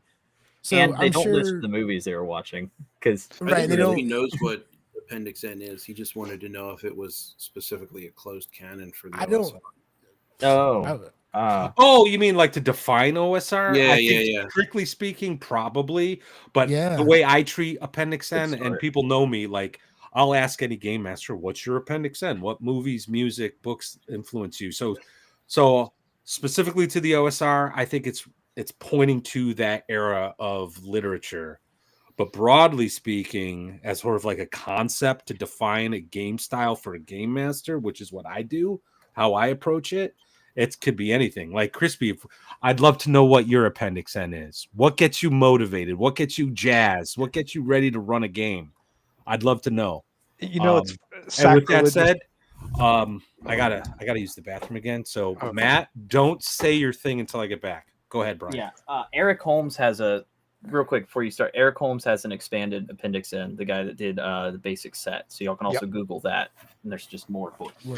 But you know, tap to your point also on giving players like that whole Appendix N understanding through the different mediums and the different genres. And yeah, it's a 5e product. It is. But like Tales of the Valiant by Cobalt Press does a really good job. They dedicate a lot of pages to all the different things that can prompt imagination, or that are threads that you can use as commonalities or topicals to be able to kind of really it's actually a pretty effective GM guide on its own merits, even taking apart the 5e chassis and what they're trying to do to empower GMs to be able to maybe convey, relay style. You know, because if you don't have an agreed upon understanding, you do run into the risk of sometimes some unsatisfying sessions or unsatisfying campaigns. And we see it. So if someone's coming in with Shaun of the Dead and you're trying to 28 weeks later, you know, like you're at cross purposes, and it's neither person's fault if both are trying to approach and game in good faith at the beginning. So sometimes, very much like how the game is emergent, styles and tables are emergent as people get more comfortable with each other, and then you kind of wind up with this shared collaborative harmony. So No, I agree with that. It's find the kind of fantasy that you're trying to run, or if it's sci-fi, find the kind of sci-fi you like. Okay, maybe you're trying to run something more like Isaac Asimov or stuff like that. But yeah, find your inspiration of what you like, and then delve into that more. But you know, if we're a referee or dungeon master, whatever you want to call it, for us, it's more important that we go out and we seek those things. But when we're talking to the players, it's how we translate it to them. Because I can, like we were talking about just a second ago, which is why I have this pros in here, which is you can't expect them to read everything. You might want them to. Movie nights more can be often really than not, they fun. never will. Yeah, they Oh do. yeah. They will read. I've been successful getting a lot of my players to do it, and that's helped a lot. But I spend most of my time reinforcing that kind of stuff in the game world, so that when they encounter it, like you were saying, Matt, where smoke starts filling the room and they start getting blinded by it, or more so that like the visibility is obscured or something like that. Next time they go into a cave, they're going to be worried about that. You know, Tap, it's so funny you mentioned that because with my paid group, and all they want to do is level up. They're paying for a game, they want to advance, they want the crunch and such like that. And I'm like, okay, they really want to advance. Okay, well, what's something I can do to try to illustrate to them what I want to see us run as far as heroism and not superheroism? Because it's 5e24. Look, it's superheroism for days. And I said, okay, look, if you guys read 1986 Frank Miller Daredevil Born Again. Here's the trade paperback, and I passed it around, and every one of them had to read it, sign it, and I just had random questions. I mean, from one of my players, his son, who's at A&M, 20 years old, he's reading to a guy who lost his wife last year, and he read it. He's like, "Oh, this is really cool," and it's like it's cool whenever you kind of can achieve that shared language, and maybe there's sometimes some dangling carrots you can give your yeah. players to kind of ingratiate them into what you're trying to do. It's easier for me too because a lot of my stuff is in Weird Tales magazines, and short stories are much easier to convince somebody. Sure, totally. You sit there and you're like, hey, I got 3 pages for you. Yeah. Yeah, okay. And then you go, okay, I need you to read Princess of Mars, and they're gonna look at you and be like, yeah, right. But since Matt's back, I will go ahead and just read the intro I give. Oh yeah, bring bring a session. It's not long. Thunder rolls across the borderlands as 3 witches circle their cauldron beneath a blood-red moon. Sisters, the caves of chaos birth new horrors, croaks the first, casting in star shards that pulse with killing light. The keep's walls grow thin, hisses the second, stirring the pot as visions show dinosaur packs hunting through radiation-poisoned valleys. Ancient secrets stir, whispers the third, her flesh writhing as visions dance in the toxic steam. Caladian sorcerers wielding forbidden magics to their caliph, vampire lords dragging screaming victims into lightless depths, and demons plotting mankind's doom beyond the edge of time. The cauldron boils over with scenes of nightmare, pig-faced orcs crawling from Erden's flesh pits, psychics whose powers shred minds like wet paper, and icy castles ruled by skeletal cryomancers. Welcome to the Borderlands. God damn it, man! Now I gotta play your game. I'm gonna have to. I gotta find time to get in one of your games, man. That's awesome. That's the kind of stuff I like dark. It's evocative. Yeah, it's got like that sword and sorcery high adventure thing, but there's this darkness about it. Gary likes to get on my ass about this, but I like a good dark fantasy, man. I like, yeah, Mudcore is where it's at.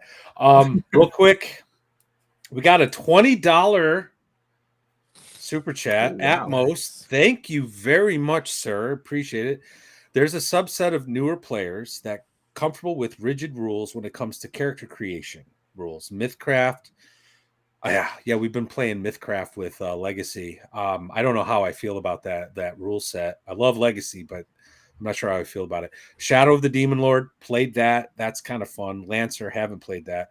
What's your thoughts on the character build playstyle? Ooh, this is a really good question. Yeah, that is a really good because question. I have a long while ago, I wrote a blog post about some thoughts I had about the OSR and how one of the things I saw was trying to get new school, younger players into the OSR is this character build issue.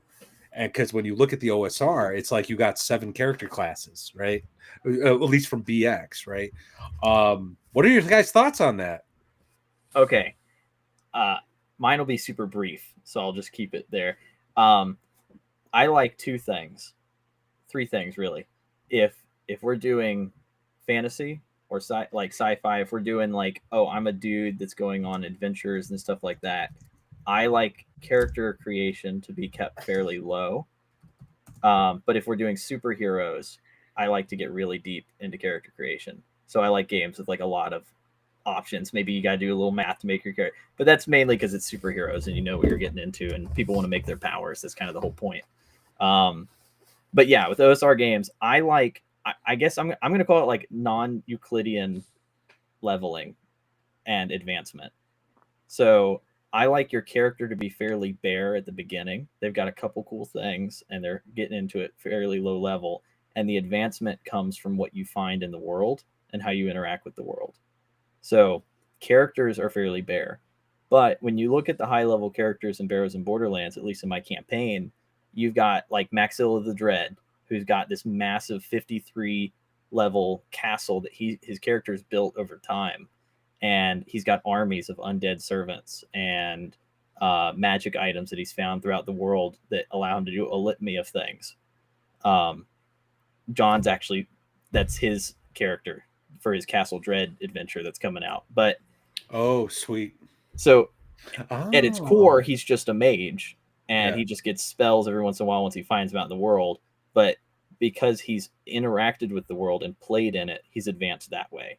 So that's why I like lighter character creation at the beginning.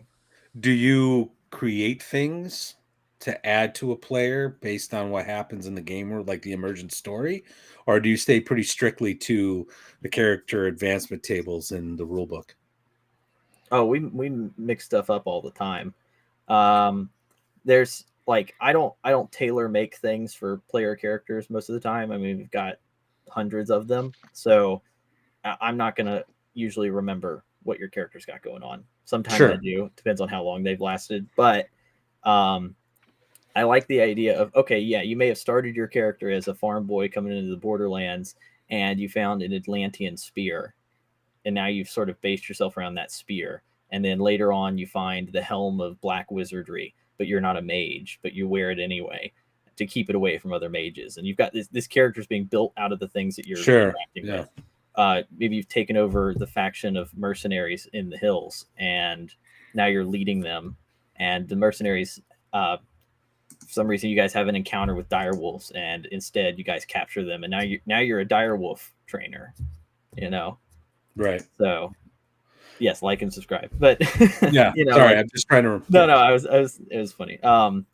So yeah, I like that sort of approach to it with characters that way. I don't mind if a guy is going to sit there and do a write up on his character beforehand. There's just sort of an understanding with me that, like, if you put in the time to write a paper on your character, I happen to have more free time than other people, so maybe I will read it. But that does not mean your character is going to be more likely to survive in the world. And I make sure to tell them that. I do have characters that to this day, for the past 12 years we've been playing in this campaign, they still write books and send them to me. And they're like, here's my character. And I read them anyway, but they still die. Jacob's character. He did that for 3 characters in a row. And over the course of 3 months, each one of them got eaten by giant spiders. So yeah. Bacon, what's your take on this? What's your thoughts on the character build play style? Like, I don't know if the character build is a play style. Maybe I'm misunderstanding the question, but on the heels of what Matt just said, I don't know. It's probably a hot take, but I think the only one that gives a crap about your character's backstory is you. I don't care. I do not care what color your eyes are. I don't care how the wind blows through your hair when you. I don't care about any of that stuff. I care about what happens in the game as you develop. Like, the actions that you perform in the game are really what build your character. I do not care about what his parentage is. I don't care about what province he came from. I just never have, and I don't think I ever will. Now, that doesn't mean I can't be forgiving at a table for someone who I want to play with doing that. It just means that, generally speaking, I don't care. What Atmos means is there are players that need 30 plus prestige. I think he's talking about like the mechanical build. Yeah. Gotcha. So, yeah, sure. I mean, I think that will inform. I would expect, and I could be wrong, but I would expect that people who prefer that level of mechanical detail really enjoy how the rules interact with one another. And that's really what they're doing when they build a character, is they're taking a look and seeing what different mechanics are available to them and how they can integrate those with other mechanics, unique mechanics, how they can optimize. I mean, there's that style of play where people really enjoy optimizing. There are God knows how many YouTube channels that just focus on that. Yep. So I think that is, I would say it's probably a part of styles of play, but I don't know if that's necessarily a style in and of itself. because building the characters or having the options to build the characters isn't actually play in and of itself, is it? Like it's not in the game, character actualization.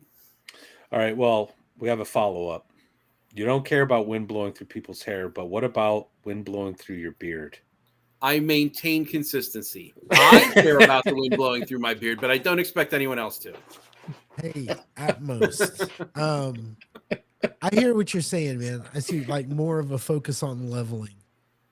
And how Like do generally we feel? speaking, I prefer systems where level, like character level, class level, not really a thing. Like Call of Cthulhu basic roleplay, where you increase your skills based on failures. I enjoy that.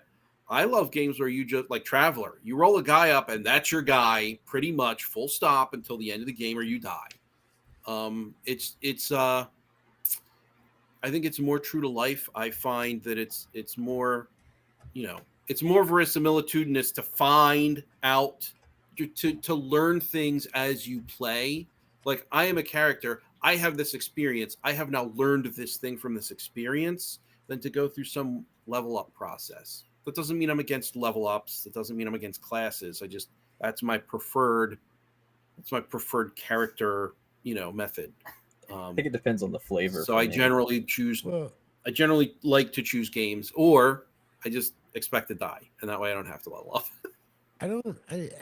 And to Amos' question, and kind of, I think I agree with you, Bacon, in that that's not really the play style, right? That's Yeah, it's not really the play, those are right? those Yeah. are your game goals, right? You wanna level up, you wanna get new feats, da da da, and you may in game you may play to that. I don't really know how. I don't know, but maybe you found a way to play to that. But I don't know that that's necessarily, somebody earlier said character creation in modern games is a lot like a mini game unto a bloated mini game unto itself. And Yeah, I it kind can of be, agree with for that. sure. And that can lead into the actual game as well. But I don't know that it is a play style. I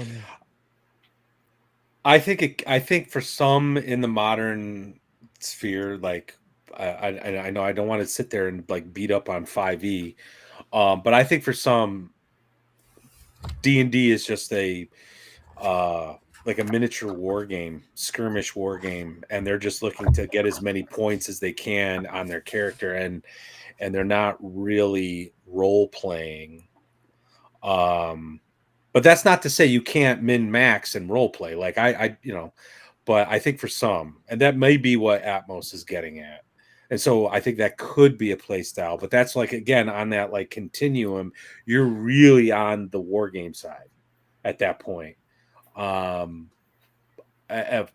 take on it is I prefer not to play games like that. I like the looser, kind of like what you were saying, Matt, like and Bacon, like just let's see what happens. Here, Matt, Brian, I'm what gonna do you? sell What's you on what you oh. hate, real quick. I'm gonna sell you on what you Okay. hate. Imagine Pathfinder skirmish game, super crunchy, but you show up, run a fight, and then the rest of the time is role play in an arena because the entire game is just arena fights and you're a gladiator. I don't know how much fun that would be. Like how I don't know. I don't know. I've ran something like that before and it wound up being pretty fun, but that's mainly because we treated it like we were doing board game night. Oh, when it sure. came to combat. Like And I then mean, when like we I got guess out like of we that, got we were into doing like role play. the intrigue of like the gladiators, like getting grudges and then like manipulating things so they can fight each other. But I want to get Brian's take on Atmos's question. I'll bring it back up. Where is it? Where is it? Where is it? Where is it? Where is it? Well, we've been kind of talking. I want to prefers to game. Uh-oh. So it's interesting having Shelby. run so much Shadow Dark over the last 3 years, like to see players have the sense of wonder and discovery whenever they're playing sub-optimized characters, and to see how they wind up engaging in such ways that they never probably ever would have come to the table with that intent or design. So I find that, you know, in terms of, I guess, like the whole character, but as the person here probably who's running more 5e than probably all four of y'all together, but Probably. but Absolutely. probably Yes. probably running more. But, so, you know, I actually run a game for a guy. He ran for judge. He's worked for the government. Another guy who owns his own law practice. And I asked him, I said, you know, why is it that you're not open to Shadow Dark? And they said, well, we do like the optimization piece. We want to see how all the choices that we put together comes out. I tell them, I said, so you basically want to have a more intricate resolution system, because that's really what it is. They want to have Yep. a variety of what they think. They want to lay down the circuitry. And so, and by the way, I think I figured out what my style was through all this discussion tonight. I'm a chameleon. I'm a chameleon. I go to my table. I'm a chameleon. So that's my style. That might be a virtue of being a good game master. Yeah, but I don't know. so yeah, I think the less optimized either the system or the character, the more granular I do find that I'm like willing to go, because like they're willing to indulge in weakness. And whenever we can get players, it's a level of maturity in the game that when you see players have those breakthroughs and they not just adapt to weakness.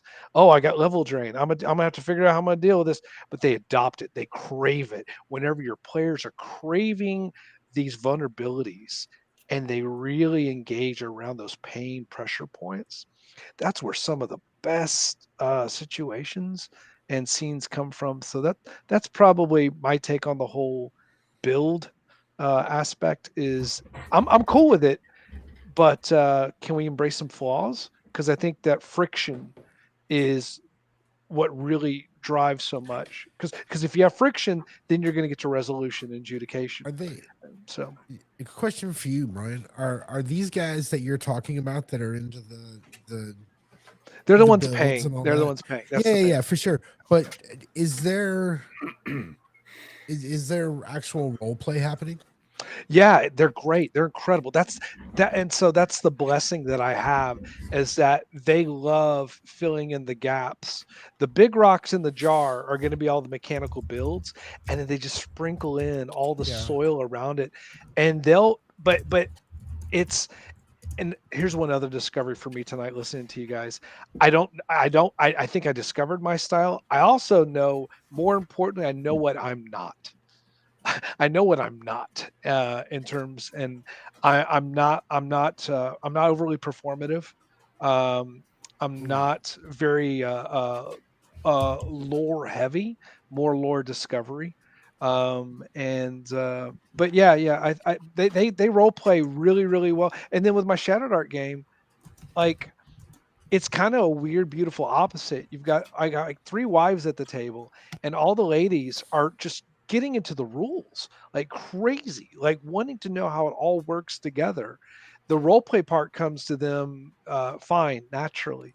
But like, I got one, she's playing a priest. She comes from miniature gaming, like Warhammer and Blood Bowl and such. She digs into that. She wants to make those rules work with her character concept. So I have to be a chameleon at the table to adapt to that. Because if you met Maria for the first or second time, you would have a totally different impression with her. But by 6 or 7 sessions in, you realize, oh, wait a minute, this is who I'm spending 4 hours with.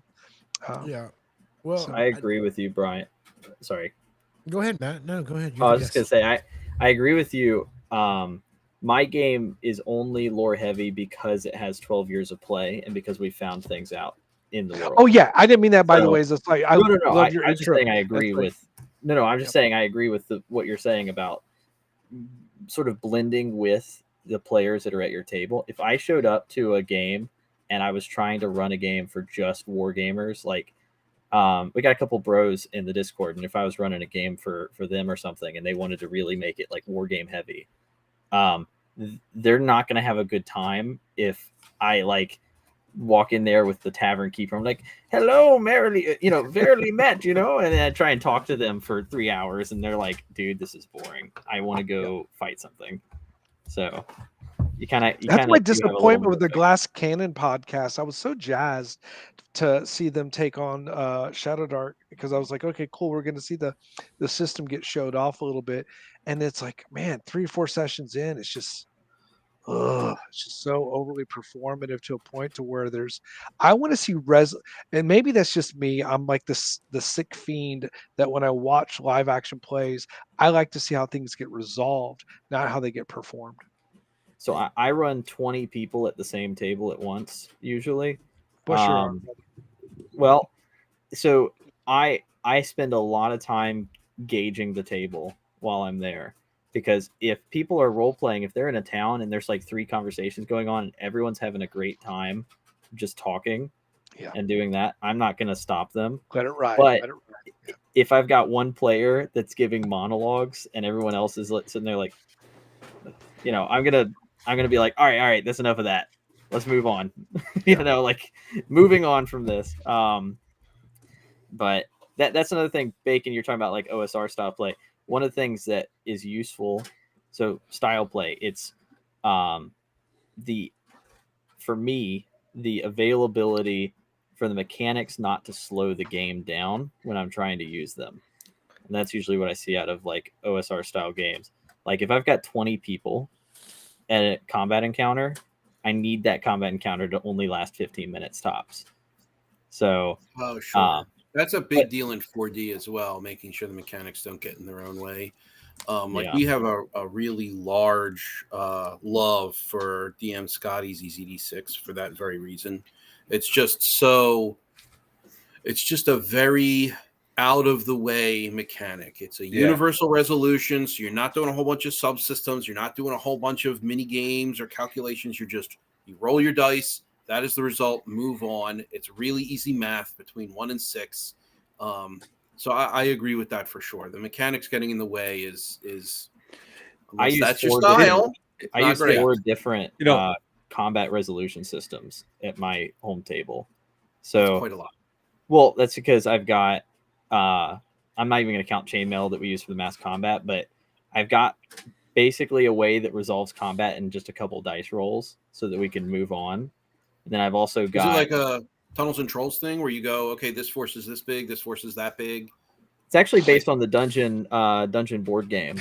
So I boil it down to a die roll, and if it's a loss, I have it affect them on a separate table.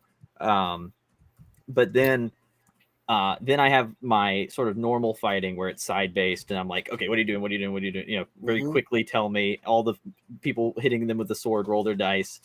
But then I also have a more granular like clock based system where I go down from or like a glance all the way to how long it takes to fire your musket versus but the only time I ever bring that in is if the players are looking at me like, this is very important. Every swing of my sword is very important. We want to be like, some of them will ask me, they'll be like, can we get more granular with this for a minute? Because it's us versus this ancient dragon or something like that. And I don't want a single die roll to just kill our party.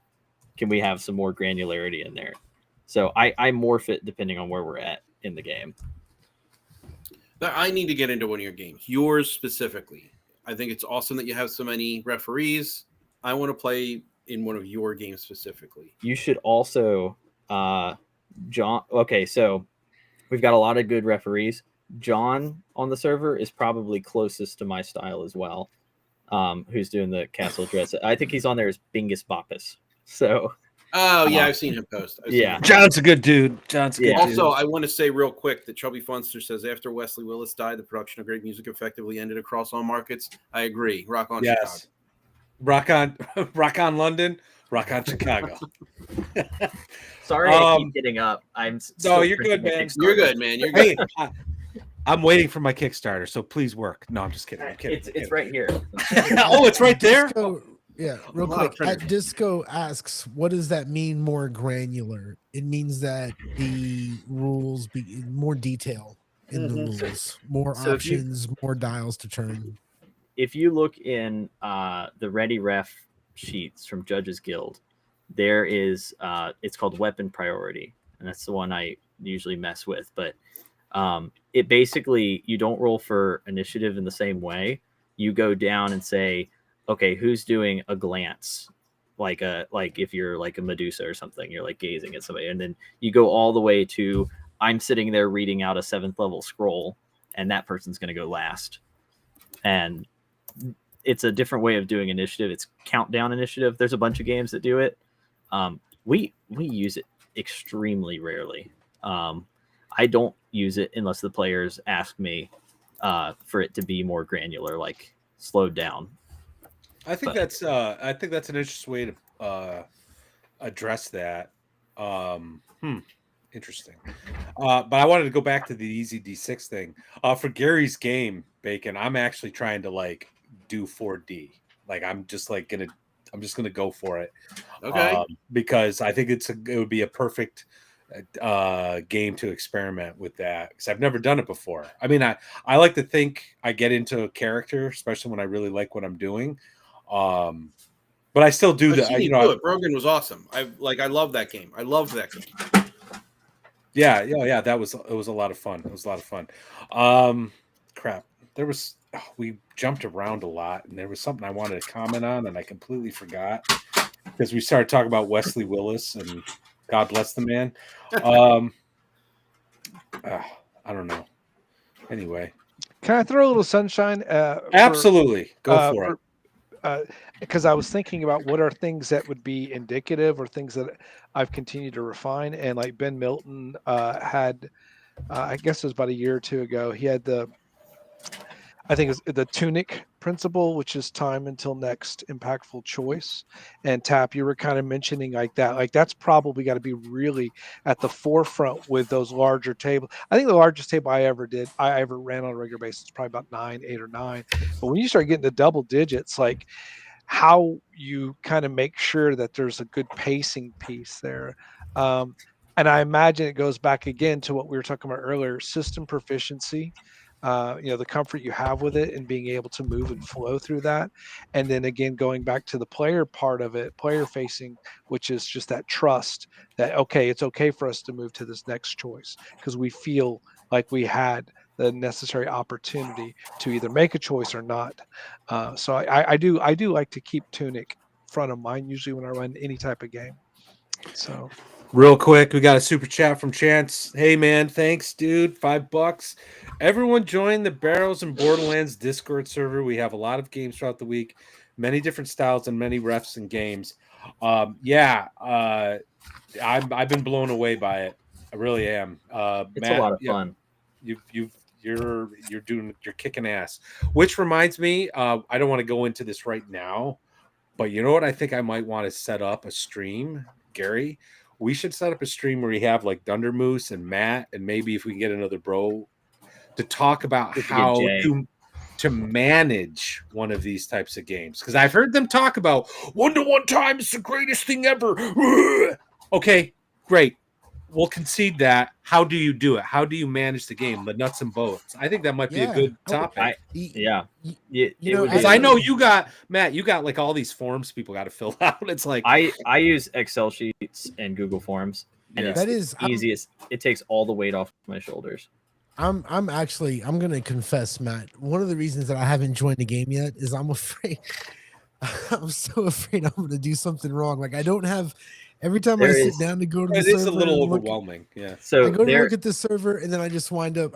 Something happens, and I never get to finish anything. See? So this will be a good bring up because that is a trade that you get from having all these options. And I do try to have like different roles of what people can see in the server.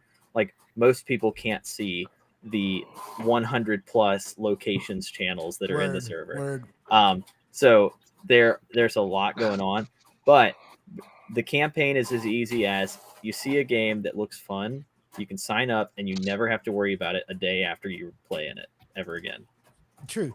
And I also know, Matt, don't get me wrong, man. I know I could like send you a message and be like, hey bro, I want to play. And you would hold my hand through the whole thing. I'm not worried about that. Like somebody would help me out.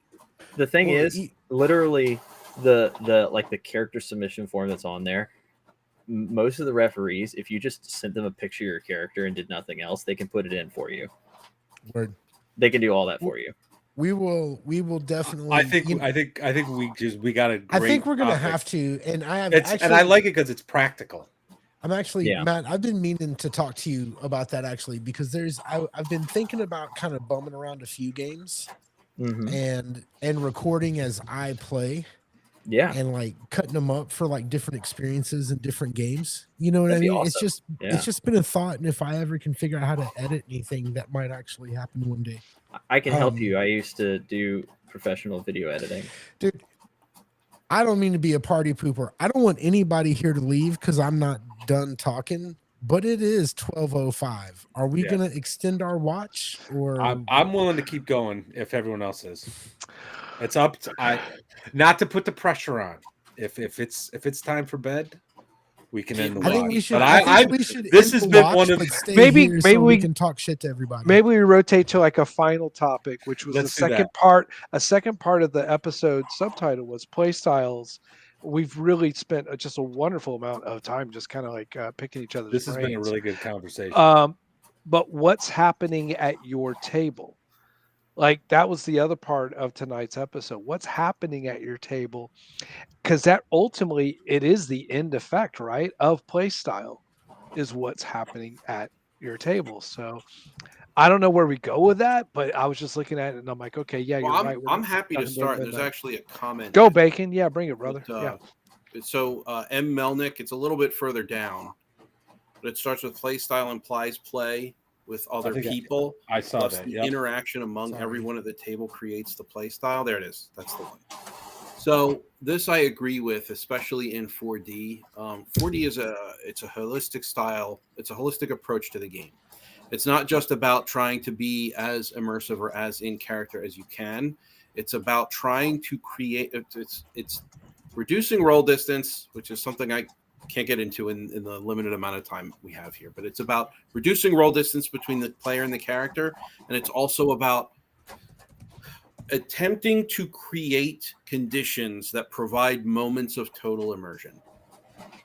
So in order to do those things, there are specific restrictions that we have on out of character play. There are restrictions that we have, or not out of character play, out of character talking. So like no table talk, no cross talk, no asking the GM questions. Be proactive. You can just act within a scene. If something hasn't been described there, you can place it there if you need to, as a matter of efficiency, to get to that smoothed out environment that I'm going to call it an environment in order to get to that opportunity for total immersion. You can't actually produce total immersion at the drop of a hat. It has to be just a confluence of conditions. But what you can do is limit distraction in order to attempt to get there. So that's what it looks like at a 4D table. I actually, to plug myself real quick, Mike and I have a 4D handbook that's going to be released before Christmas this year.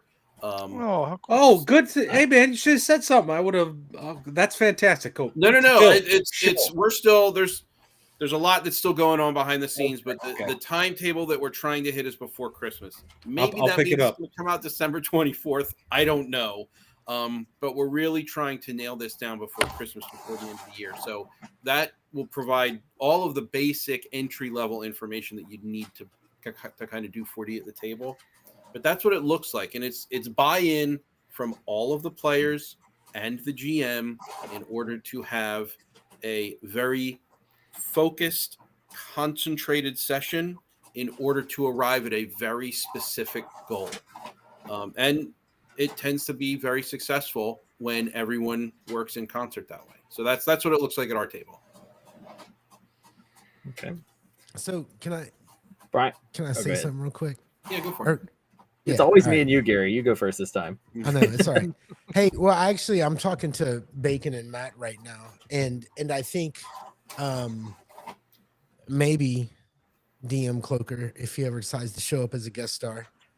The game that we're playing, like every other Tuesday, the Easy D6 game. You know, Matt, you had made the comment that you were going full on 4D. Yep. And no, and I hear you. And Easy D6, that is, I will say that for that game in particular, if you want to talk about play style and the campaign setting and the everything that goes with it, that is something that I think, and using that system, it's probably one of those games where I will back up a little bit more and I will let, that immersion, right? Especially after the last one. I think, you always learn lessons. You know what I mean? Yeah. You learn lessons from it. So yeah, this would be the perfect game for you to try that. This is going to be one of those games where I try not to really interfere too much. And I don't, when I say not too much, as I'm reading Stars Without Number, I'm bringing up again. That game is like that's a game that kind of can run itself if you're in the least bit creative. You really don't have to do a lot, right? Yeah, but that's very procedural though, right? It's very but it's not as procedural as anyway. But when you're running something like Easy D6, which is so loose and is designed to be a role-playing game, like I have to remind myself, don't do too much, and so yeah, I'm glad that you've decided that you're going to really dive into the role playing on this one. And when we were talking about styles, I actually thought back to the first game we did, that first Luna Texas game. I don't really know if I had a style, and it did go kind of up and down. And sometimes it would be like, even I'm not a heavy role player, dude, but I'd get all like, and do the voices and shit. Yeah. And it's just waves and ebbs and flows, and we'll see what happens, man. Yeah. No, well, about that, what's interesting is I've been thinking about my character and trying to get into his headspace. He's this preacher from a really dirt-ass poor part of Luna. So being a preacher was like his way out. And like, what does that mean? Right. And he's got some problems. He's got some flaws. Right. So getting into his headspace, and I know the way you play, because you'll ask, do you want to do a scene? From my perspective, because I've never done this before, and Bacon, it'd be interesting to get your insight on this. I almost feel like I've been given a little too much freedom as a 4D player when Gary says, do you want a scene, right? Like, how much agency do I have here? Can I say, all right, Gary, I want to be at this bar playing poker that I always play at because it's right next door to a cemetery, so I can have the spirits look at everybody else's cards while I'm playing. You know what I mean? So that's my character can speak with the dead, so I cheat. I think anyway, I think one of the problems, and and this. But you see what I'm saying? Like, no, I do it's see new what to you're me. saying. It's new to me. I do see what you're saying, and that is one of those things that I'm kind of dealing with as well. Why I think I probably won't go full on 4D with this game. Why I don't know if I can is because I know, like, there's not a bar right across from the graveyard. Now there is a place where you can drink in the parking lot, sort of catty cornered from the graveyard. Sure, yeah. You know what I mean? So it's kind of like the amount of control that and I also think the amount of control the 4D guys have is a little bit overblown, because when I'm watching you guys play, the only thing I'm really seeing automatic is like, if you're in a bar, you're going to grab a beer bottle to hit someone over the head with. It's not like set pieces or anything like that. It's, the GM is creating that environment, right, through their words, and then the players are interacting with that in a way that makes sense. Yes, that is mostly accurate, though. I imagine now all of this, like the scope of this type of creation within the world, co-creation is what we call it. The scope of that can be discussed and set in the session 0. Thank you so much. I appreciate it. Oh, you too, if that's yours in your profile picture. But thank you. We got a super chat real quick. Sorry, Bacon. You're good, $5 from Atmos. This might be controversial. Oh, we should probably wait till you're done with your thought. Yeah, but let Bacon finish. yeah, No, you're good. Bacon, do your thing. Yeah. Do your thing. Atmos's Bacon. question feeds into mine anyway. I was just going to say that Well, shoot, now I lost it. Now that I said I No. didn't Oh, read it. I'm sorry, man. Read it, and I'll think about what I was going to Okay, say. this might be controversial. What's your guys' thoughts on solo play styles? I find that it utilizes tools and more that can translate to play groups. I got something for that, but I don't want to. I want to see if Bacon got his thought back. What were we talking about, Gary? Gary, what did you say? Adding environmental things to the. Oh, yes. Okay. So it's a session 0 consideration. You can discuss in session 0 before the game even begins how big you want co-creation to be. So if you're in a sci-fi game and you want your players to be able to create entire factions, entire worlds, invasions, you can do that. I've never played in a game like that. I don't know if I necessarily would want to play in a game like that. But generally speaking, it's very much scene and location relevant. Yep. It's like very much scene and location relevant. So Okay, and well I would that's like- expect- I didn't realize that, but that's why I asked the question. Can I do this? yeah, and I would So- also and there's a lot. I think that's why sometimes 4D is erroneously interpreted as story gaming. It's not the object of co-creation is not to give the players any kind of control over the world or the setting unless that's what you decided in session 0. But I would imagine that I can only speak for myself, but I would suspect that the vast majority of 4D players avoid that because that is very kind of into that story gaming area Sure. where it's a distributed GM model almost. They have a little bit too much control within the world. It's very much just it's an efficiency attached to the game to allow you to get into character that much more. I don't need to ask you if there's a knife block in the kitchen. If I'm in a kitchen, there's a knife block, just put it there. I don't need to ask you if there are clothes in the dryer. If I'm in a laundry room, just go and get the clothes out of the dryer. And as you describe doing these things, you're adding to the world that the other players are then taking and integrating into their own envisioning. And so it's a matter of efficiency. It's not this big, grandiose story game type of mechanic. It's a matter of efficiency within the scene at a very local level. it's Bacon, almost, there's a game that does that very well, and it's Fiasco.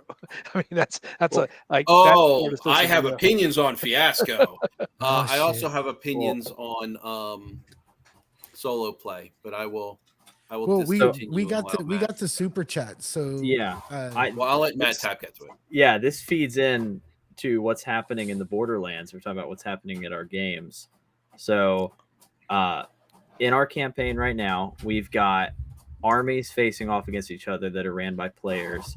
Right now, there is a surgery taking place that one character is doing to another character to fix their broken spine in a faraway castle, and they're doing that over text on the server. There's solo gamers that are currently moving around the Borderlands and interacting with the towns. They're doing a little bit over text. They're playing. I know Fox will record some of his sessions, and Hunter will do the same. And we got Dungeon Soup on the server. Not Dungeon Soup. Dungeons in the Attic that will record some of his games. And so we use solo play stuff all the time because when you're not at the table, since we use 1-to-1 time, you're still like solo playing whatever you want. Otherwise, your character's just hanging out in town, which is fine. We've also got right now there are a few groups that are prepping for dungeon escapades, and a couple of them are unbeknownst rivals to each other because they've been going into the same dungeon and robbing rooms and not realizing that the other group is trying to go in there and seeing the empty room left over by the last party. So yeah, the way I see stuff like the different tiers of play where you've got, there's maybe styles here with my campaign, we use kind of all of them because you can do the solo play part if you want to. You can do the war game mass combat stuff if you want to. Like the players are running the emperors and sorcerer kings, and they're running those parts of the worlds. But those are the players that wanted to do that. if right now we're actually working on like a Borderlandian Times newspaper. It's basically a newsletter of what's happening in the Borderlands. So, but like I was saying earlier, the players that just want to show up and they just want to play a single character and do singular adventures and not worry about any of that other stuff. That's happening all the time in the server. But I think like you're talking about 4D stuff and the players creating things that can happen in the scene, and I see it more like I could see that being good in some situations, like like you're saying, like there's probably clothes in the dryer kind of thing, and yeah, I can grab that beer bottle, but I could see players trying to abuse that if you don't have the right players at the table. But that's more about playing with your friends. I don't know how well it would work with my group because a lot of them are still strangers to me because of how many there are. But yeah, as far as Atmos's question with solo play stuff, if you go to Fox Off RPG or the Ultra American TTRPGer or Dungeons in the Attic, they've got some videos using solo tools for B&B. So there's some out there. It's a lot of fun. I think people get wrapped up in, like, I guess this is mainly from Gary, what you brought up earlier about it being a little overwhelming. And I also saw some comments in there talking about like one-to-one time and stuff like that. It's only there for those that want to interact with it. Otherwise, they'll have a normal like D&D experience if they just show up. One-to-one time is fine. Like that all makes sense. It's the it's just and this is I don't want to sit and criticize anything anybody's doing because it's working for you guys. But as a new guy, when I roll over to the server and look at it, it's like, holy shit, look at all of this, and it's a little, it can feel a little overwhelming, you know what I mean? But that being said, it's organized very well. It's not a mess. It's organized very well. Well, actually, Gary, you bring that up, but I think I need to check something real quick. I might have given you more roles than you needed, which is why you got possible, because there's a lot of shit in there. When you said something about how not everybody has to see all the world chats and everything, I was thinking, I think I can see all the. Yeah, I was thinking the same thing. I think I see a lot. Not that I have a problem with it, but yeah, and we'll talk more because I do want to spend some time on the server and I do want to game hop a little bit as a player. And your server is on my list. I want to sneak in, and I don't know if there's a way to do it. I kind of want to sneak into Macros's server, and play some games. Yeah, he's doing an open world, always on multiple DM thing with Ascendant. Oh my god! Yeah, we got to get him on to talk about that. Yeah, hey, I got a super chat that's been hanging in the wind here. I want to get to that. Death Angel Shadow, thanks, brother. $2. Are you always on stage in 4D play? Yes. If what you mean by on stage is in character, the answer is yes. We try to be in character as frequently as possible and for as long as possible. So now, obviously, we are playing a role-playing game. There are going to need to be dice rolls. There is going to be adjudication. But generally speaking, the answer is yes. We try to be on stage as frequently and as long as we possibly can be. A lot gets done, though. There's if you want to see the most recent live stream on my channel, and I don't think it's the most recent on Crispy's channel anymore, but he allowed me to simulcast, so you can go and watch it on either of our channels, whichever you prefer. We ran a game, or he ran a game rather, for Erudite DM and also Watcher DM. It was a Shadow Dark game. It was done in a Viking style. I had a blast. I thought it was great. But it's a really good example of what we try to do. Yeah. Hey, okay. one more thing I want to mention. We got another comment I want to get to. Cerulean Rex. I haven't done it, but I have to say I think the idea of solo play ought to lend itself to extreme rules immersion, and by that I mean it ought to facilitate deep learning mechanics nuance. I thought this was an interesting comment because it dovetails into what Atmos was asking and my kind of take on solo play. I see a lot of people do videos and blogs on solo play and how much they like it. I've done solo play. I don't like it because I just sort of feel like role-playing games are a team sport, right? You're there to like get into this thing. However, I think it's a useful tool to use to play test something, stress test something. And recently in my Gods of the Forbidden North campaign, a couple months ago, the party, some stuff happened and a morale check failed and one of their retainers ran off. And in chat, because I'm using one-to-one time, everyone was like, I wonder what happened to that guy. So I was like, I wonder what did happen to that guy. So I solo played him. He didn't make it. but like, so it was a useful tool in that regard. So anyway, I just thought that was interesting. Anyway, thanks for the comment, Cerulean Rex. I generally think, well, I think that maybe I would use the word immersion a little bit differently than is used in that comment. And I do not like solo play myself.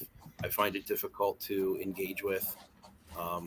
It's just not my thing. I tried. I gave it an honest to God try. Yeah, but me too.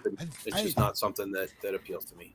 I haven't tried it, and I don't know how it works. And I do wonder. I think what he was talking about with immersion was like a mechanical immersion, where you're really getting into the gears. Well, it is very mechanics forward. It is absolutely mechanics forward. And if the mechanics in solo play are the same as in regular play, I think it could be a great way for you to kind of run through the rules and figure some things out.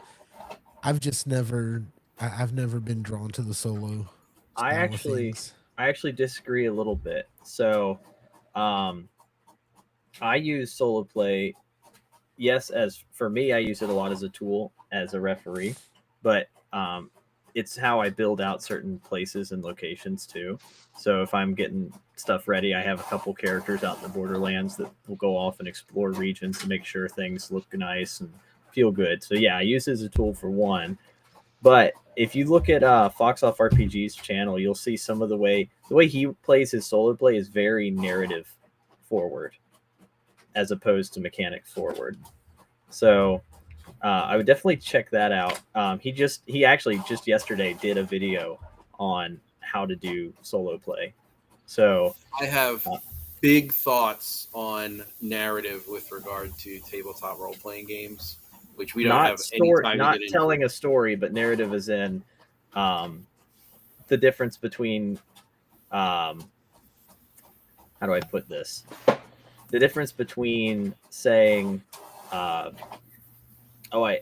hit for, okay, I did 12 damage, moving on, versus I cleave him with my axe and blood sprays everywhere and blah, blah, blah. Okay. I'll tell you what. I'll contact him then. We interact infrequently, but very friendly. So I'm going to contact him and see if that would be the case where he playing solo and not for an audience. Oh, yeah? Yeah. So I would like to have that conversation with him. But I found that my experience with solo play was very mechanics forward. And I'm not condemning that. That's not a bad thing. It was just not what I was looking for, really. And I guess ultimately I wasn't willing to meet it where it wanted to be met. So that's on me. Definitely talk to Fox, because he was my bridge to a lot of solo play. Him and Alex T were a lot of my bridges to solo play stuff.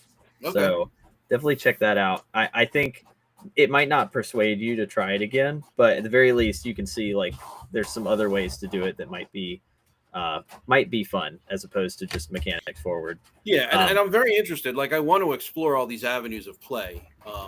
And if I can find a way, like if he provides to me a way to understand solo play in a way that engages me, then I'm very excited to learn what that might be. Yeah. Super chat, $2. Chancellor, thank you very much. The X factors for TTRPGs is the other players. 100% agree. I don't want to crap on solo play because I know a lot of people like it. And I know I missed part of this conversation that was probably already kidding on what I'm about to say, but I I like the emergent story. I like the narrative because I it's like this give and take between the player and the game master and this audience of yourself. What am I going to do? Roll and be like, sweet, I got a natural 20. So I'll tell Hey, you, guy, and I'm like looking at a mirror. Yeah, I cleaved him. You know, it just doesn't feel. It just feels goofy to me. I don't like so it. a But lot of the I solo think play it's I've got its interacted use. with, But anyway, a lot of the solo play I've interacted with has been in campaign stuff. So it's hard to say that that's like solely been like just solo, because a lot of the times the solo reports are interacted with by the other players after the fact, and they're like talking about it and stuff. Um, but from what I've seen, like I said about Fox and the solo games I've played, tables, I would say it's table heavy versus mechanics heavy, because you get to these points where you're like, oh, I've gone down the hallway here and I got an encounter and it's these orcs or whatever. I'm going to roll how they react to me. I'm going to see how that goes. And you go, oh, these orcs are actually friendly to me. What does that mean? And then like figuring out what's happening in the scene. It's less that you're doing an audience of one, and more so you're seeing how this is going to play out, and you don't know how it's going to play out. So the part where the referee is helping you with the narrative is now being done by like tables and percentage chances and stuff, and you're sitting there going like, oh, this is really cool how this wound up happening. But no, it's not for everybody. Anyway, before I know we're about to bring up another time, but Brian, what's happening in your campaign? Because you hadn't had a chance to get to the you. I'll make it brief. It's late. Right now I'm 7 sessions into an expedition 5e delve, which is basically about as old school, I guess, as you can get. And then on the flip side, I'm about 8 sessions into a hex crawl. So I'm on both sides with Shadow Dark 5e on both of that. Matt, you're making a shocked. Oh, anyway. Jaola's had a spicy take. I thought it was hilarious. Oh, we'll get to spicy take. Yeah, mine's boring take. So what's happening at my table? Running con games this summer, and right now what I'm really kind of working towards is for North Texas RPG Con next year is just refining what I'm going to run for Shadow Dark. So I'm using my dungeon crawl expedition and hex crawl stuff and seeing how I can be able to pull off both of those elements in a way that's satisfying for a con game. So that's kind of where I'm going. You should come play a game with me on the server, because I also run con games, so I've got a little something. You and I have a lot in common with con games and then game store games and then rookie newbie players and such. And it's like, don't get me wrong, when I hear like Bacon talk about, the whole 4D aspect, and the one other gentleman that we had on a few months ago with a great accent, his name escapes me. Really fun talking with who. Mr. Max Boy Vom. Yeah, Max. Yeah. Like I hear that, and I'm like, I've done 4D role playing. I just didn't know it was really maybe titled as that. I've run, a Ravenloft session that ran for 2 days, and basically we just stayed in character the whole time and rolled dice. Like I'm like, so it's like I hear some of these terms having run games since 1983, and I'm like, I think I'm doing some of this stuff. The role, solo. Yeah. By the way, on solo role play, I get what everybody was saying. It sounds like I haven't gone down that rabbit hole too much. There's definitely some utility. It can definitely inform players about what to maybe somewhat be able to interface or expect. It's useful probably in the same way like shadow boxing is useful for a boxer, right? But after a while, you're going to need some different reaction and throws. But it helps people get reps, which sometimes that's the loneliest part of a player. The loneliest part of a player is getting reps in these games. That's why they're always hunting and looking for games. It's why game masters are always in such demand. So do you ever play Skyrim? Did you ever? I don't know if you're much of a video game. Or no, absolutely no. I go back to Daggerfall and Arena, and that's I think what solo play games feel like to me. Yeah, Morrowind, because it was unleveled, I think still is the penultimate. Unleveled loot and bosses, the world is not equal. But yeah, I think in terms of what's happening at my table right now, just I'm continuing to stay a student of truly styles. The comment was made earlier. Our players create the style every bit as much as we do. We're so insular with a lot of these. Back and forths because we occupy a certain sphere where we like to sometimes be able to modularize how we facilitate or what draws us these sort of games. Whereas again, I don't think my players would ever be able to even say, "Oh, you're this sort of style. This is who Brian is." We just get in and have fun. But I'm having a lot of fun at my table. Holidays is always tough on scheduling because I don't ever do online, and I love the.